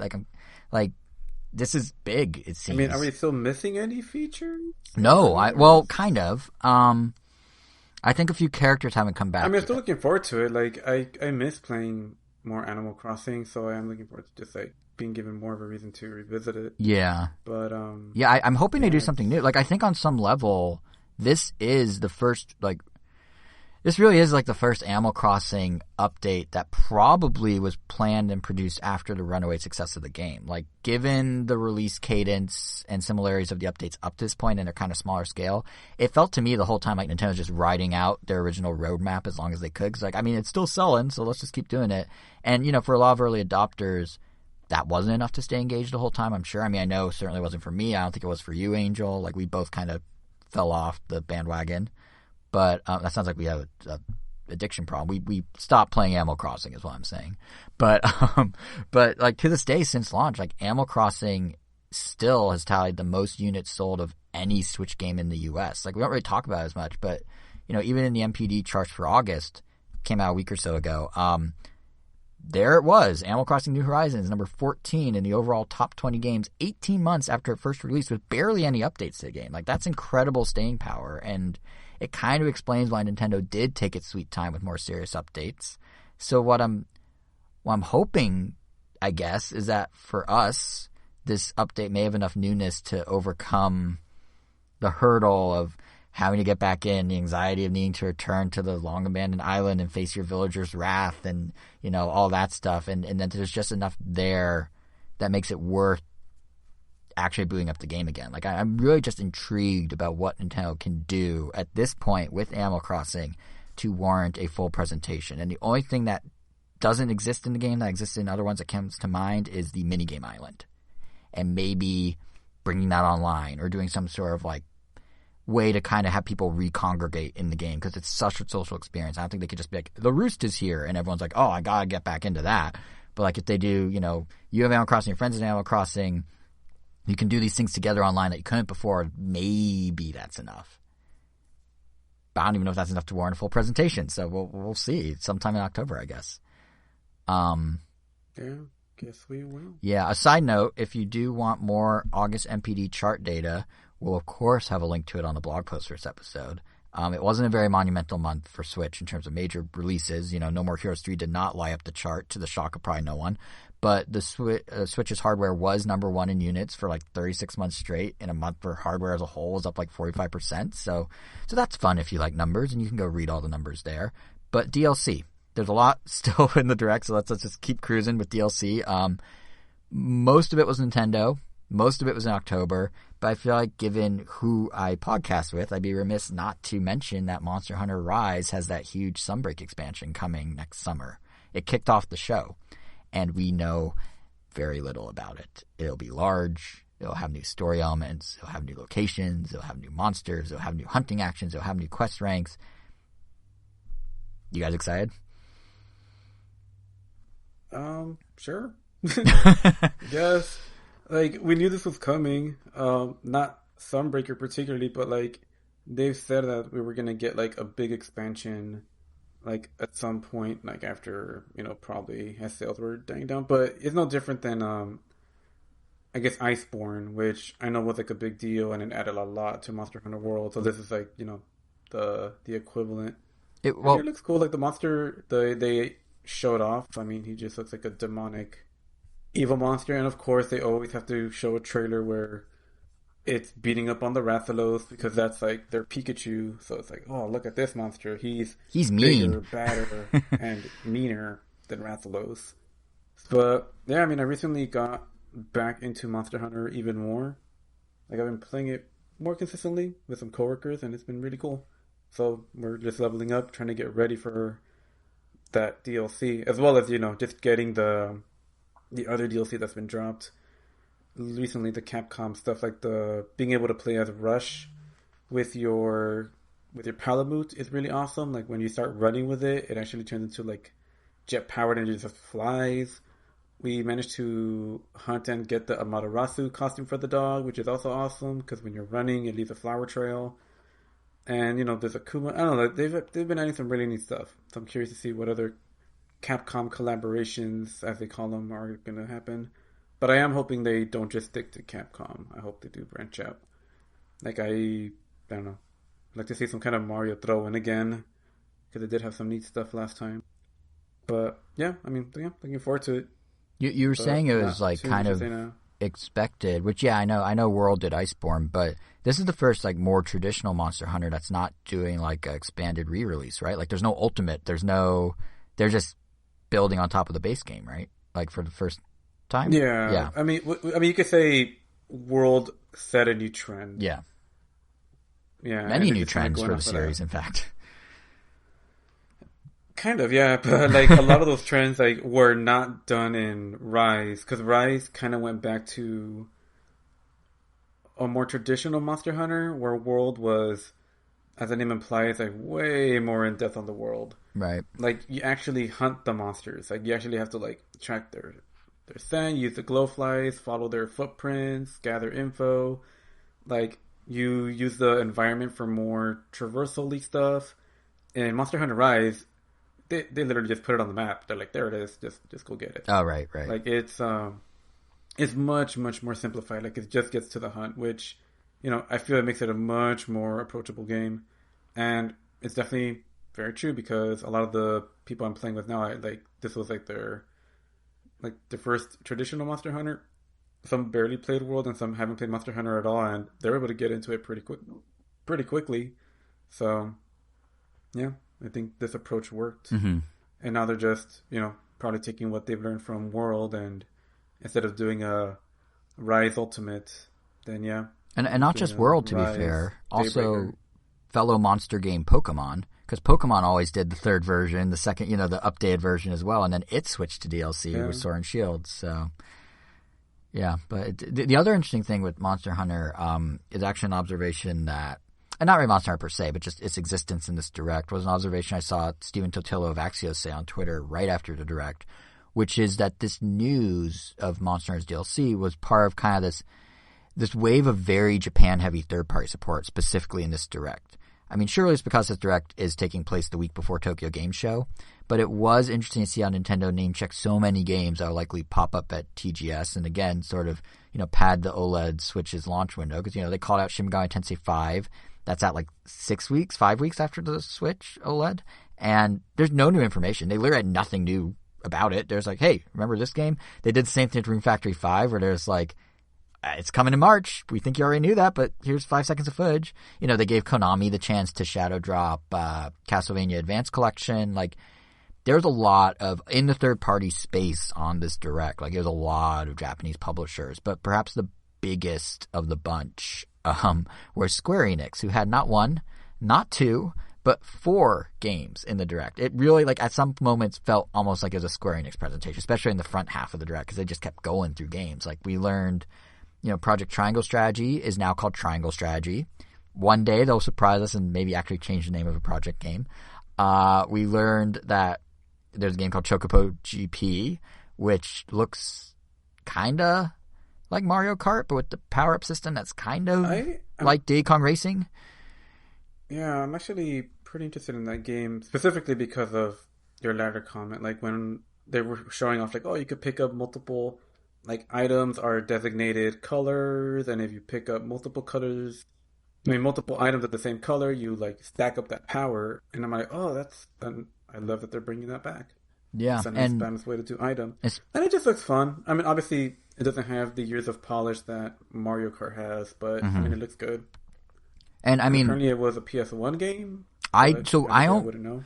Originally, I remember when the 3DS was first announced at E3, Square Enix did announce a Chocobo racing game that never materialized, and I do wonder how much of this is that. Because, yeah, they have done one before way back in the day, and then they were going to do a 3D one, and then that kind of fell to the wayside. So, are they picking up the pieces? Is this more of a throwback to the earlier one? Like, it's just one of those weird things where it's just, like, probably been in development hell forever. So it's kind of interesting that it surfaced now. And comes out, I think, next year. But that was only half of what Square Enix announced, because they also, I mean, I've never played the Super Nintendo original, but a lot of people seem excited that ActRaiser Renaissance was announced, and Shadow Drop, same day. It's basically a remake of that game from the 90s. But I think people the one love ActRaiser beyond what is it? belief. Do you know why? I don't understand why. Like, I what is it don't about know ActRaiser? why. I have no idea, but people I think it was one of the very first Kojima games. I think Kojima might have worked on it. Oh, but people that makes love sense. ActRaiser. I mean, it does look like they did a good job updating it, where it still has the spirit of the Super Nintendo game, just a little crisper and cleaner. There was a ActRaiser like game that came out a couple of years ago. I think it was called Soul Seraph. I'm not sure the pronunciation, but like I remember that game getting announced, and people were like, "Oh my god, we're finally getting another ActRaiser-esque game." And it came out, and it just completely fell flat. Even people that loved ActRaiser didn't really care for it. So I'm curious to see the reaction to this. Yeah, the fact that they shadowed, like they just announced and released it at once, like for a game that does, because I know it does have a following. Like I didn't know it's to that extent, but like that's, can you imagine if we're just like hanging out and watching a direct and Nintendo's like, oh yeah, Mother 3 is available now.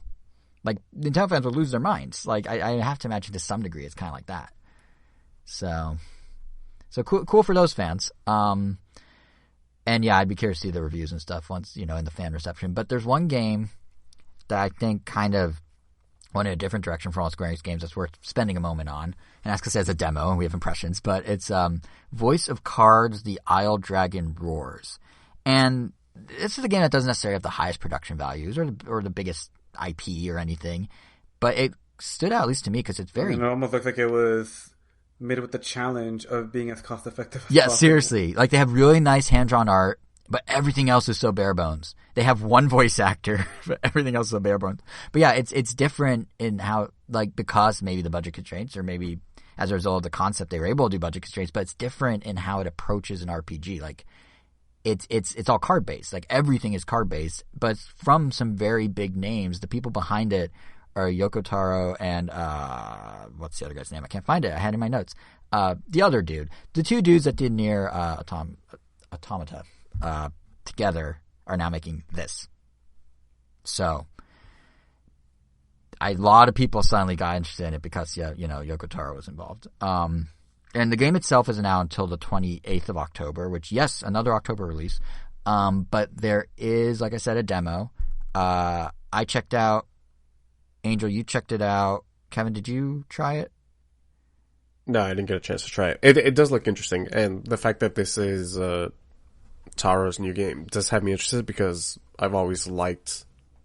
not that I've finished them or even played one of them, but the Nier games have always interested me, and so this being a complete departure from that one, I would assume that the success of Automata would have had Taro working on the third Nier, so yeah, it's definitely it definitely feels like a side project, which is it's kind of cool that he has the flexibility to do that. Angel, because you and I played the demo, but what did you think of the demo? It was neat. That's how I'd sum it up really, because this is the kind of concept that I would play video games to not play. Because, it's a card game, so right off the bat, it's typically, on average, I play video games to do something that can only be done in video games. And yes, you can argue there's some things here that you would only really be able to do digitally. But for the most part, it's just cards. And the fact that it just exists piqued my interest. And the way it's handled, it's just so weird and different that it's just intriguing. The fact that it's all one person just telling a story. I do like the voice actor. I mean, that had to have been a grueling audition session because they're voicing and narrating everything. They really had to make sure they got that right because that's the only voice you're listening to. Yeah. But I like how everything from the environment to the shops, everything is cards. You walk around cards, you see terrain cards that represent, grass, water. The environment changes with the cards. It's cool that it's a concept that, you would think could work as a giant tabletop, which can work, but, the setup would be a nightmare and no one would bother doing it. So in a way, tabletop it does would kind of massive, the size of a football field. Yeah. It definitely can be replicated in real life, but because of, all those issues and, no one's going to be like, all right, terrain mode, all right, battle mode. Oh, let me get those cards. Let me set them up. All right, we're done with the shop. Oh, you want to go back into the shop? Oh, damn it. All right, let me let me lay the cards out again. Like, give me 10 minutes. Yeah. Yeah, like it almost does kind of fulfill that requirement I said earlier, where like it's something that can only be done in a video game. Mm-hmm. I just never thought I would want to see This. something simple that you normally wouldn't think you wouldn't want a video game, but can only really be done in a video game this well. So yeah, I mean, I enjoyed it. It's simple. It definitely seems like a chill game. It seems like the perfect game to play, like right before bed, like I do with Ace Attorneys, especially with that voice and everything. It's gonna put me to sleep. Yeah, I mean, not because it's boring, but it's just relaxing. It's chill. It has a very like it's sort of like he's kind of like a dungeon master talking you through a game, maybe sort of a campfire story narrator, or maybe it almost feels like an audiobook actually, in a way. Like, because they narrate everything. I mean, whatever you want to call it, the way everything is told by this one guy, even lines of dialogue with descriptors of how each character is saying it and what, like, are they saying it with, like, tension or not, and what they're doing as they say it. Like, it definitely feels like he's just reading you a story. And it's such a unique style. Yeah, I think, honestly, because the gameplay from the demo is a pretty straightforward RPG. Like, it's not...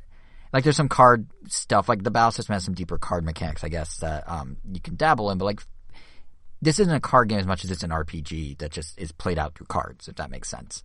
But like, just the presentation of it all, like the way he tells, so even if you like, so because it's cards, you can collect them all, right? So every time you talk to an NPC or something, you get a card about that person, and then you can go and read their little backstories, and like every card has like a backside with information and backstory and stuff, and it kind of reminds me of like scanning in Metroid Prime. Like, you can easily ignore the bulk of the story by just going through the main cutscenes, but if you want that extra world building, it's there for you to consume, and this feels very similar in that regard. But yeah, it's definitely, like you're saying, Angel, I agree, it's a very chill, kind of just neat, different experience.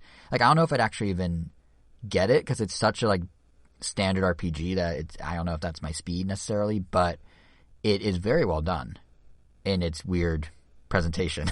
And I also think it's great, like, just to kind of applaud Square Enix for, letting a game like this even exist. I mean, we were saying a few minutes ago how, like, he theoretically would be working on Nier 3, but clearly this is a low-budget affair.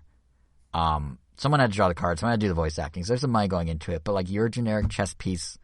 You're looking, you just kind of move around. You stand on top of cards. The cards are the same cards that are in battle and the same cards that are in menus, so it's all just one asset. Sound design, it's past the one guy. It's very simple background music.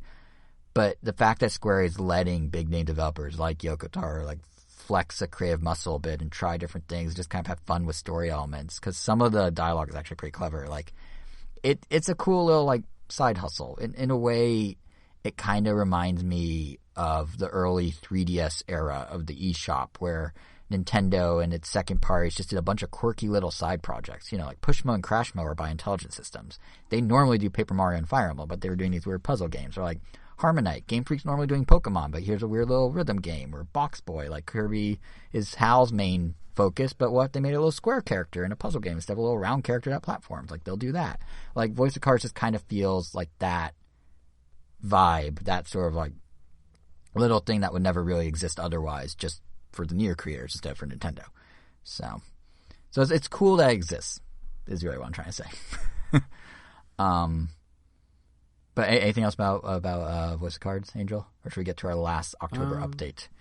I may get it, but it just kind of comes down to available time. Like, I can't see myself getting it and playing through it eventually. Like, I will.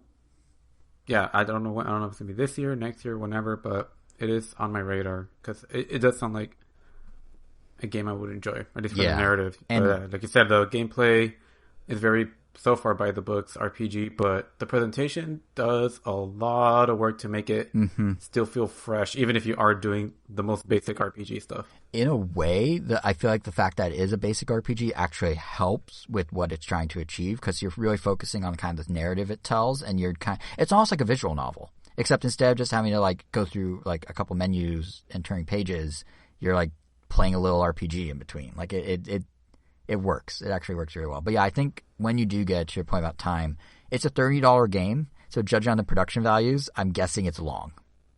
for $30. So definitely carve out some time. But yeah, I guess the last October update before we move on to our final segment covering Nintendo's 2022 games that we haven't talked about yet. The last October update is a biggie. Nintendo Switch Online is getting an upgrade, namely with an expansion that's actually literally it's named the expansion pack that for additional fee will give you access to libraries of Nintendo 64 and Sega Genesis games starting sometime in the later part of October, which is pretty cool. Do we know what this additional fee is? We do not. But in concept, it's kind of nice to have these systems available to us now, right? Online support. I mean, personally, I'm excited about the convenience. Yeah, the convenience is amazing because I would always like playing these games. Like usually, I have to bust out the Wii U to play these, but if they're on the Switch, that's awesome because Mario Kart is one of those games that I do like to bring out. Mario Kart 64. Yeah, online. No shot. Jesus 64. Christ. Star Fox 64 that game's is on multiplayer. Wait, what? Mario Kart 64? Oh, it's terrible. Oh man, I've never liked Mario Kart 64. Oh man, this is happening. I mean, I loved it when it came out, and it's really hard to get into now just because it feels so slippery. But I do still enjoy playing it from time to time just because it just feels so different from normal Mario Kart. It just feels like a completely different game. Plus, it's a game that my brother-in-law Fabian is really good at. Like, no joke, he's like probably the best Mario Kart 64 player I've ever played. That just even getting close to beating him doesn't happen often, especially because like he's just like a master at taking those shortcuts. At least the last time I played him, that always like drives me to make me want to, I don't know, hopefully get a victory on one day, and it will happen. And that's when I'll retire from it. So I'm kind of glad that there's just like a convenient way to play it. And you guys can play I just hope we get like a Mario Party or Smash Brothers, specifically Smash Brothers, because that's the other one that we do try to play often, but not the easiest to set up. I'll just say you can play it remotely too, like you and Fabian, because online, like that. Oh no, yeah, that's the thing that's crazy to me is like I can't like my childhood self is wrapping his head around the fact that like I can play Mario Golf, F-Zero X, Mario Kart 64, Star. I can. My friend from when I was a kid, Mario Tennis is there. When I was a kid, I used to go over to my friend's house and we played all these games together. Played with Nigel and Alonso. Yeah, like my friend lives in New York now, my childhood friend. So like I can actually like go back to these games. I haven't played with him since like, believe it or not, I had a couple. Yeah, but like this guy that I used to play games with all the time when I was like 10, I can now just like hit up and be like, "You want to play Mario Kart 64 again?" And it's possible. Like it's really cool in that regard.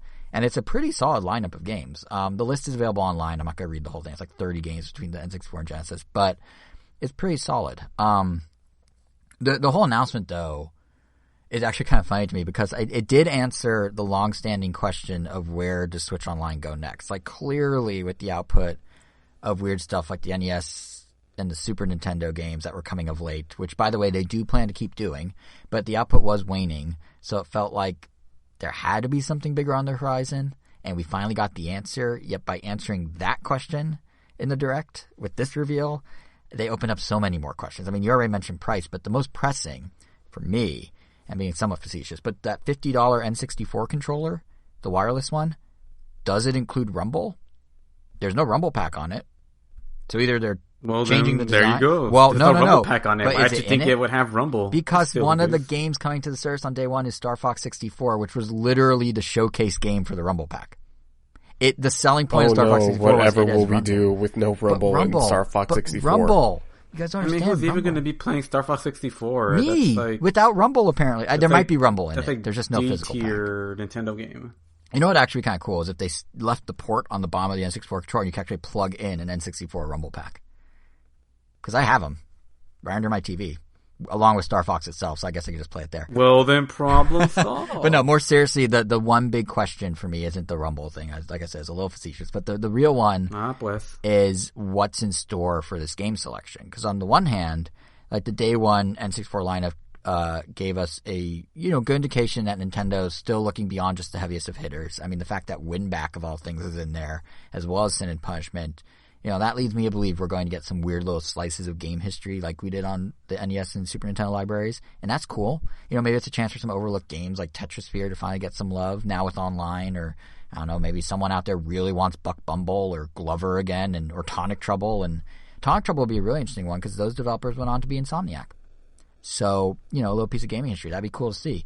But there's also this huge question mark hanging over one game in particular, which is Banjo-Kazooie. We have Banjo-Kazooie on a Nintendo Online service. That is pretty awesome. And, especially given it's a Microsoft property and all that. This means we get Banjo-Tooie, because right now, I'm literally, the only reason we have my brother-in-law's Xbox One is for Kazooie and Tooie? Really big. Yeah, it's for Kazooie and Tooie. And, yeah, just to have it on something super tiny. Yeah. Literally the only reason we have it would be nice. But I do think... Although I did pay $10 for each, but... Yeah, I would start over. Right. Just to play it on the Switch. I feel like more likely that I'm going to play it on the Switch. It just feels, let's be real, it just feels at home on a Nintendo system. But I do think Banjo, that too. I hate going through the menus with the controller. It's like B is A and A is B. Like, what is this? Yeah, it's you'll have your buttons back in the right order, which I know, Kevin, you hate the button order on Nintendo consoles. As Arceus intended, yes. But yeah, no, the thing with Banjo is, to me, it symbolizes like this huge component of the original N64 lineup, which is Rare. Like, so as the Switch library rolls on. Wait, it's Rare that it's happening, or no? I mean Rare, the company, Rare Ltd. Yes, thank you. This is like the impression thing all over again. But yeah, the Rare Ltd, the developer RareWare, is a huge part of the N64 lineup, right? So like as Switch library. The Switch Online library builds out for N64, like, is Banjo a one-off? Does this open the door for other Rare games returning? Like, I mean, some seem more likely, like Diddy Kong Racing, that's co-owned. Nintendo did a DS version. They could probably get that on there.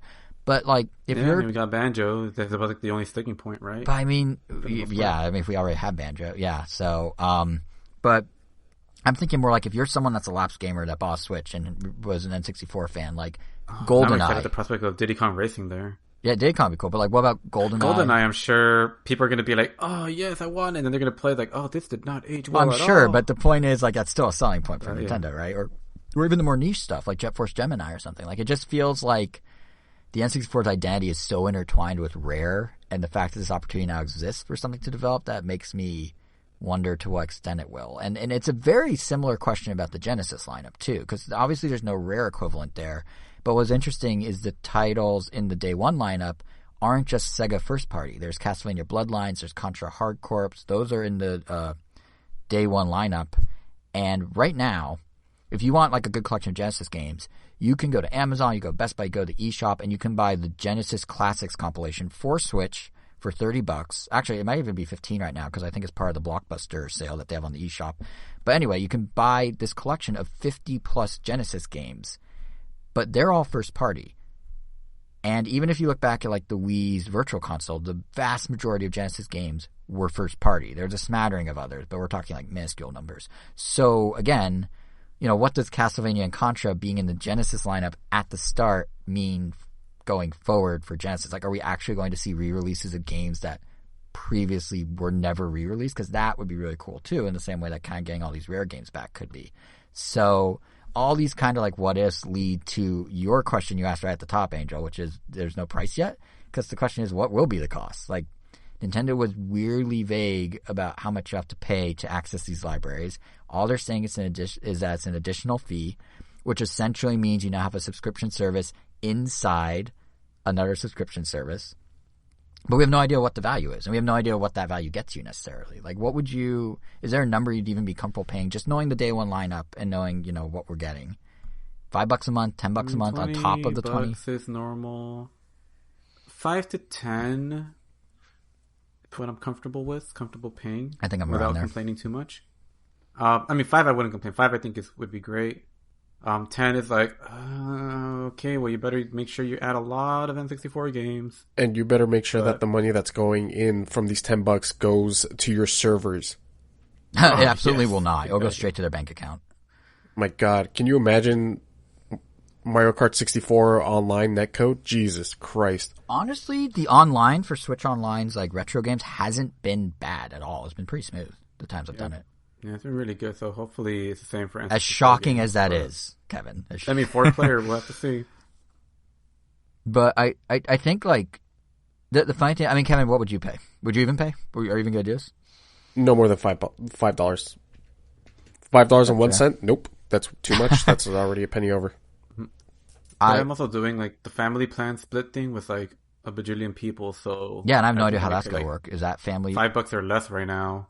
I'm pretty sure it's just gonna like give me the option to upgrade family. So like it would pretty much raise the price for everybody. Yeah.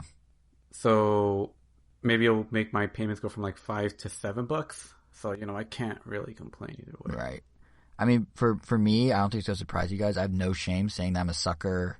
I'm the sucker who's going to subscribe. I'm going to subscribe to day one. $50 a month. Exactly. It's going to be more expensive than PlayStation Plus. But I will still do it because I'm that guy, and I'll play it like 5 times, but I'll still keep paying monthly. But I do think, and the reason I was asking this question about what's in store for Rare and for the Genesis is I do think the value assessment for a decent chunk of people is going to be really dependent on how the lineup actually shapes up in regards to those questions I was posing about what is in store for the N64 and Genesis lineups. Because, being able to play online is great, but it's only with friends. So unless you're a Lapse fan who jumped back in with this, with Switch, or of which there are plenty, don't get me wrong, but unless you're that type of person, or maybe you and a buddy want to like make your way through, I don't know, Gunstar Heroes together, like I feel like the real value is coming from access to games you wouldn't otherwise have easy access to.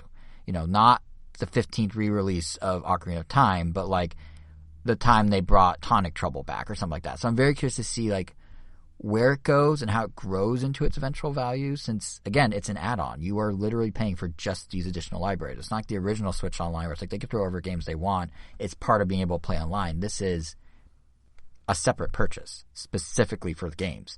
And I'm kind of curious on that note how Nintendo's actually going to handle future console editions.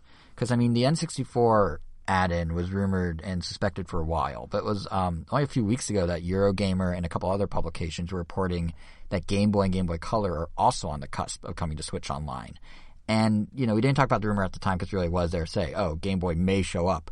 But now, if you look at how Nintendo's branding the N64 and Genesis editions as an expansion pack, I'm at least wondering, are they going to charge a separate fee for a separate set of consoles again in the future? Because, like, frankly, what stuck out to me the most in the announcement, besides being like, oh my gosh, it's so cool, is the full name of the expanded service is Nintendo Switch Online Plus Expansion Pack.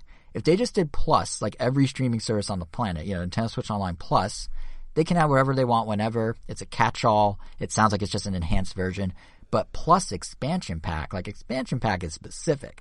It opens the door for Expansion Pack 2, Expansion Pack 3. It's very like DLC style branding. It doesn't, to me, imply an endless library. It's just there are specific parameters, and they're going to stick to them. And Expansion Pack 1, that parameter happens to be N64 and Genesis games. Could Game Boy be added? Sure. Could Nintendo just as easily make Game Boy a separate fee and maybe include Neo Geo or something? Like, equally sure. Like, they gave themselves a way... They gave themselves an out to, again, charge more in the future just by putting a few words after plus. And I don't know what that means. Like, it's weird. They might actually start, like, it's like they're almost slipping back into the virtual console in a way. So, we'll see. It's exciting to have it in the first place. It's just, there's a lot of questions that came out of this. More than answers, I feel like, in a way. So, I mean, do you think, I'm not crazy, right? Like, expansion pack implies there's probably multiple packs. Yeah, I hope that's not what it means, but oof.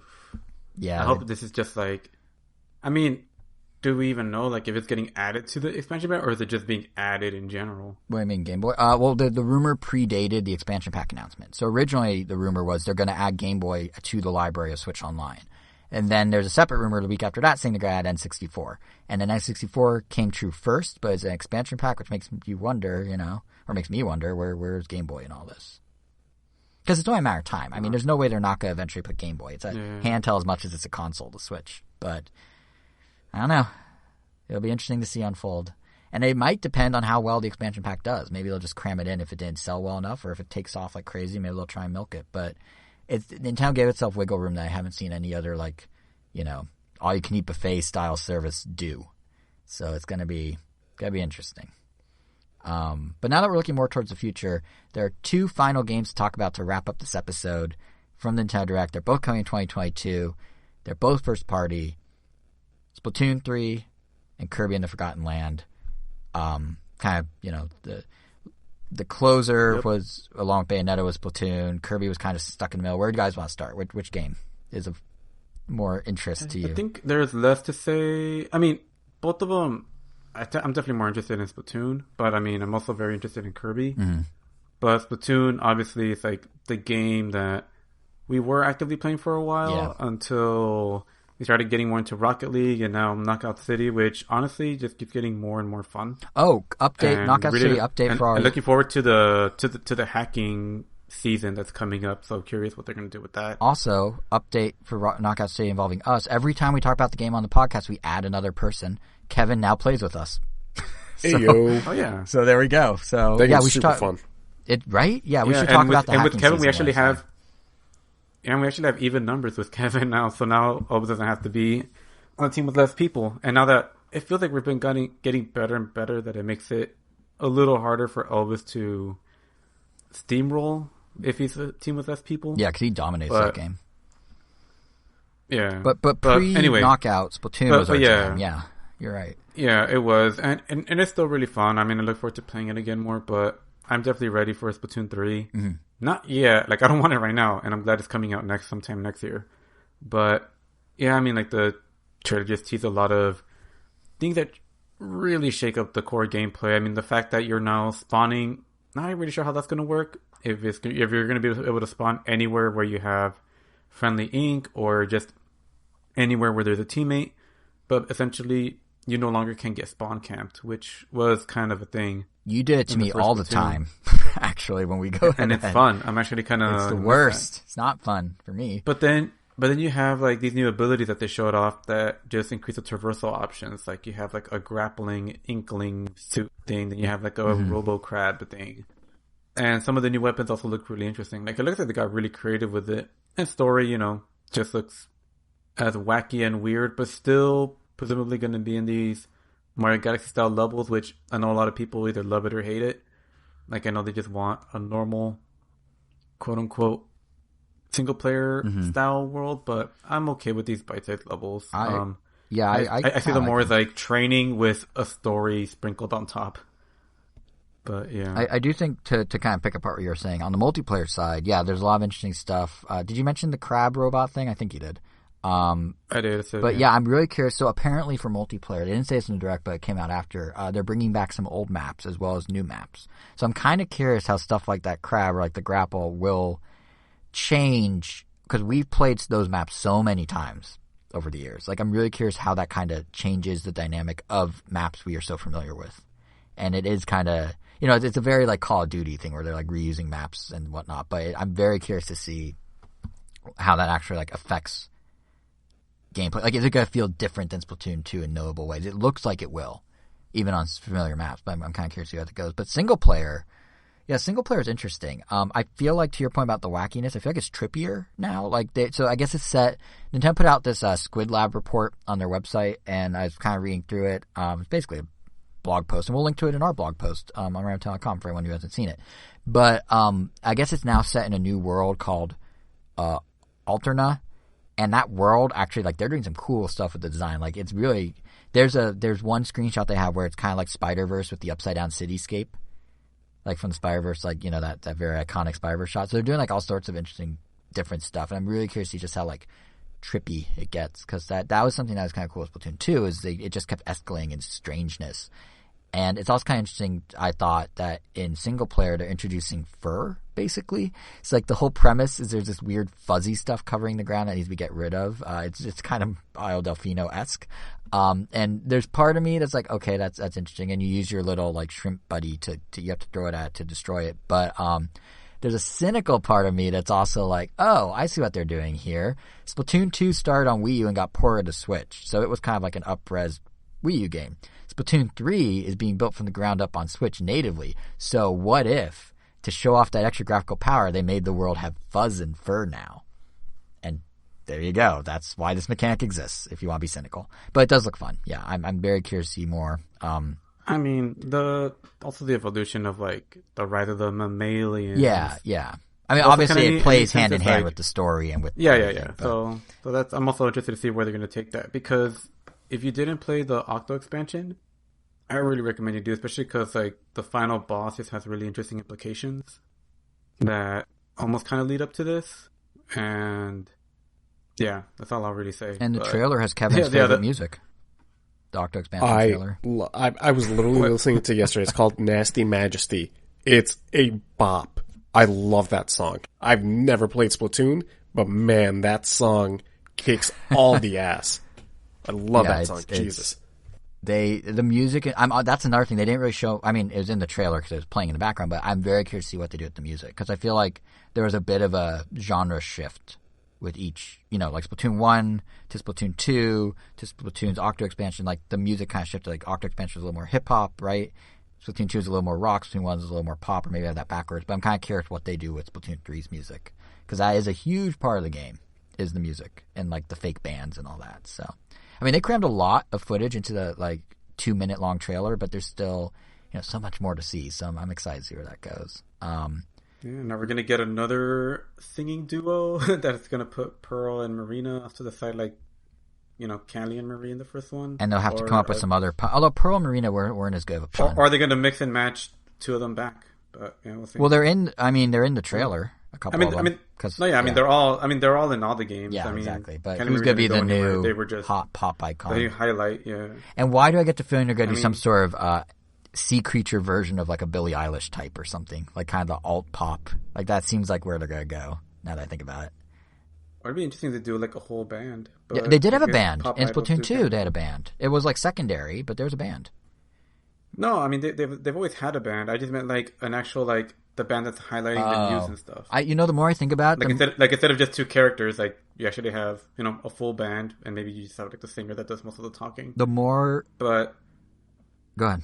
Oh, and if they do a bigger band, that's not just two people, that does kind of present the opportunity to do like Splatfest with multiple options, but that would also imply like multiple teams playing at the same time. So maybe not, but I guess we don't even know what they're going to do with Splatfest because that's obviously a big part of Splatoon. But presumably they'll be back. We'll just see to what capacity. But yeah. The more I think about it, the more I'm leaning towards the new music's gonna be kind of an alt pop, glitched out tech influence, like the game's set in a dystopia, right? So like it's gonna be kind of that like jarring, dissonant, alt poppy. Like I think that I'm leaning more toward. It could be a full band, but it's definitely gonna be like kind of glitched out, like that. That's my theory. I'm sticking to it. And Nintendo's really sticking to dystopian in general, because unless there's anything else to say about Splatoon, that is also the theme of Kirby and the Forgotten Land, dystopian apocalyptic future. Yeah, I'm not sure if it's the newness of this announcement versus something like Splatoon 3 or the concept of plopping Kirby in that world, but coming out of the Direct, I think, as much as I enjoyed playing Splatoon with you and the guys and like really am excited for that game, like the news about Forgotten Land was probably what I was most excited about. Like, we talk about how Kirby can genre hop. 100% agree. Yeah, like glad I'm not alone. But, like Kirby, there's traditional 2D Kirby and then there's experimental Kirby. But I don't think we ever really like touch on how much that little pink blob means in town can like dress him up any which way. So like he's basically their Barbie doll, right? Because even across the different genres, we've had acrylic Kirby, clay Kirby, medieval Kirby, robot Kirby or robot suit Kirby, and now post-apocalyptic Kirby. Which just looks... I mean, Kevin, what was exciting about it to you? Just the whole concept of it. This Kirby plopped into The Last of Us. This seems like a very interesting idea, and I honestly hope that there's not a lot of combat in the game. I hope that it's more of this, exploratory, like a lot of environmental puzzles. Because I'm sure this game is going to be easy, just like every other Kirby game. But I would love it if, this was just a like an open world game where you just get lost in it and don't necessarily have to fight too much. It does give me vibes of more, like exploring for sure. Like I definitely got, we're in full 3D now. His copy abilities are there. His floating is there. There's not really set paths like the 2.5D games. But I did get the vibe that it's kind of more Mario 64, Mario Odyssey type of exploring, like not truly open world, but maybe these like sandboxes you go from box to box, so to speak. Oh, sure, yeah. But I do think, to your point, we know it's going to be easy, and that's actually like the one thing that gives me a slight pause is because it's so similarly structured to, let's say, a Mario 3D World or a Mario 64, in terms of, exploring smallish areas, it's really going to be hard not to compare it against those games, and I don't necessarily mean in terms of level design, although that too, but I mean like in difficulty and ebb and flow of the gameplay as you kind of go around these little sandboxes. because like even in the Direct, he moves a little slow. He's definitely like floaty Kirby speed, and they're already a little easier Kirby games. Nintendo, you know, they do this thing where they release their games of this speed, shall we say, usually in the springtime window that Forgotten Land has been given. And, you know, it's when Star Allies came out, it's when Woolly World came out, it's where Crafted World came out. Like, there's a small part of me that's just like, I hope this doesn't end up being too simplistic, but everything about it does look absolutely great. I mean, there's something about how they combine like the simplified geometry that is like the Kirby look and the series worlds look with this kind of overgrown, abandoned, like urban landscape. Like it really works so well. And it's just nice to see Nintendo actually exploring lore from past Kirby games. Like there's always been kind of this through line of nods to him in cities and dealing with technology. You know, like Kirby Air Ride was set in cities. Planet Robobot had the technology. But I don't know if you guys remember, but in Kirby 64, there was a world called Shiver Star that, well, Nintendo never actually outright said it's what one it of was. the most commonly pointed out things. It's harder. Oh, I don't know. Because like when I was a kid, my friend and I like definitely, because we played through Kirby 64 together. We rented it from Blockbuster at his house, even though I owned it, which doesn't make sense. But we rented it from Blockbuster and alternated. And I just remember when we got to that world, we were both like, wait, what is this? Because it looks like a frozen over abandoned Earth. You know, the planet has the same continents as ours. And as you made your way through, you kind of started in like sort of tundras, and it made your way into urban areas and a mall and a toy store, or a mall toy store hybrid thing, and then I think a factory. And just for us, because we didn't know Kirby like did that, it just was like, wait, what is this? And to have them now 21 years later kind of revisit that, like I know we've talked about like this running theme of late of how Nintendo's been drawing from some early 2000s nostalgia with their current crop of games, especially this year, but for them to double down on like the one world from the one game from 21 years ago and be like, let's expand that's just pretty neat. Like that and have it look as good as it does, like that's just kind of cool. So it made 11-year-old me kind of happy to see. But yeah, so I don't know. We'll see how the gameplay pans out, but conceptually, I'm very, very on board with this. Yeah, this is the first time that I am excited for a Kirby game in ever. Yeah, the only thing that would get me more excited is a Kirby Air Ride 2, but that's pretty much it. I never actually played Kirby Air Ride. Like, I know it's, you know, kind of, like I was saying, set in cities, and you only hit A, and it's Sakurai, but I've never actually played it. No, you don't only... Oh, yeah. You do only hit A. I was like, you don't really want to always hit A. I know, I played that game for the first time this year.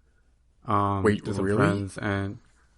Yeah. Oh, wow. Well, first really played it. The only other time I played it before was like in kiosks in the mall. Sure. And very limited impressions of it at the time, where like, I hate how this game controls. It does not feel fun at all. But then actually being told by my friend like how it actually works, how you control the cars, I mean the rides, and how the machines, and how like each one is very unique, and then actually playing the city trial or whatever it's called. Like, yeah. Like I get it. Like it's really fun and really unique, and Oh yeah, especially City Trial. yeah, it's really cool. Yeah, and obviously has like Sakurai's DNA all over it. Take that as you will. But, I assume that translates to bizarre menus. Because that's the that's his menus are signature. Like Meteos had the literally menus a are Smash Bros. ripped straight from Melee. Like, Yeah. it's not even subtle. It's like someone could be walking by and be like, "Oh, you're playing Melee. Oh, it's Kirby Air Ride."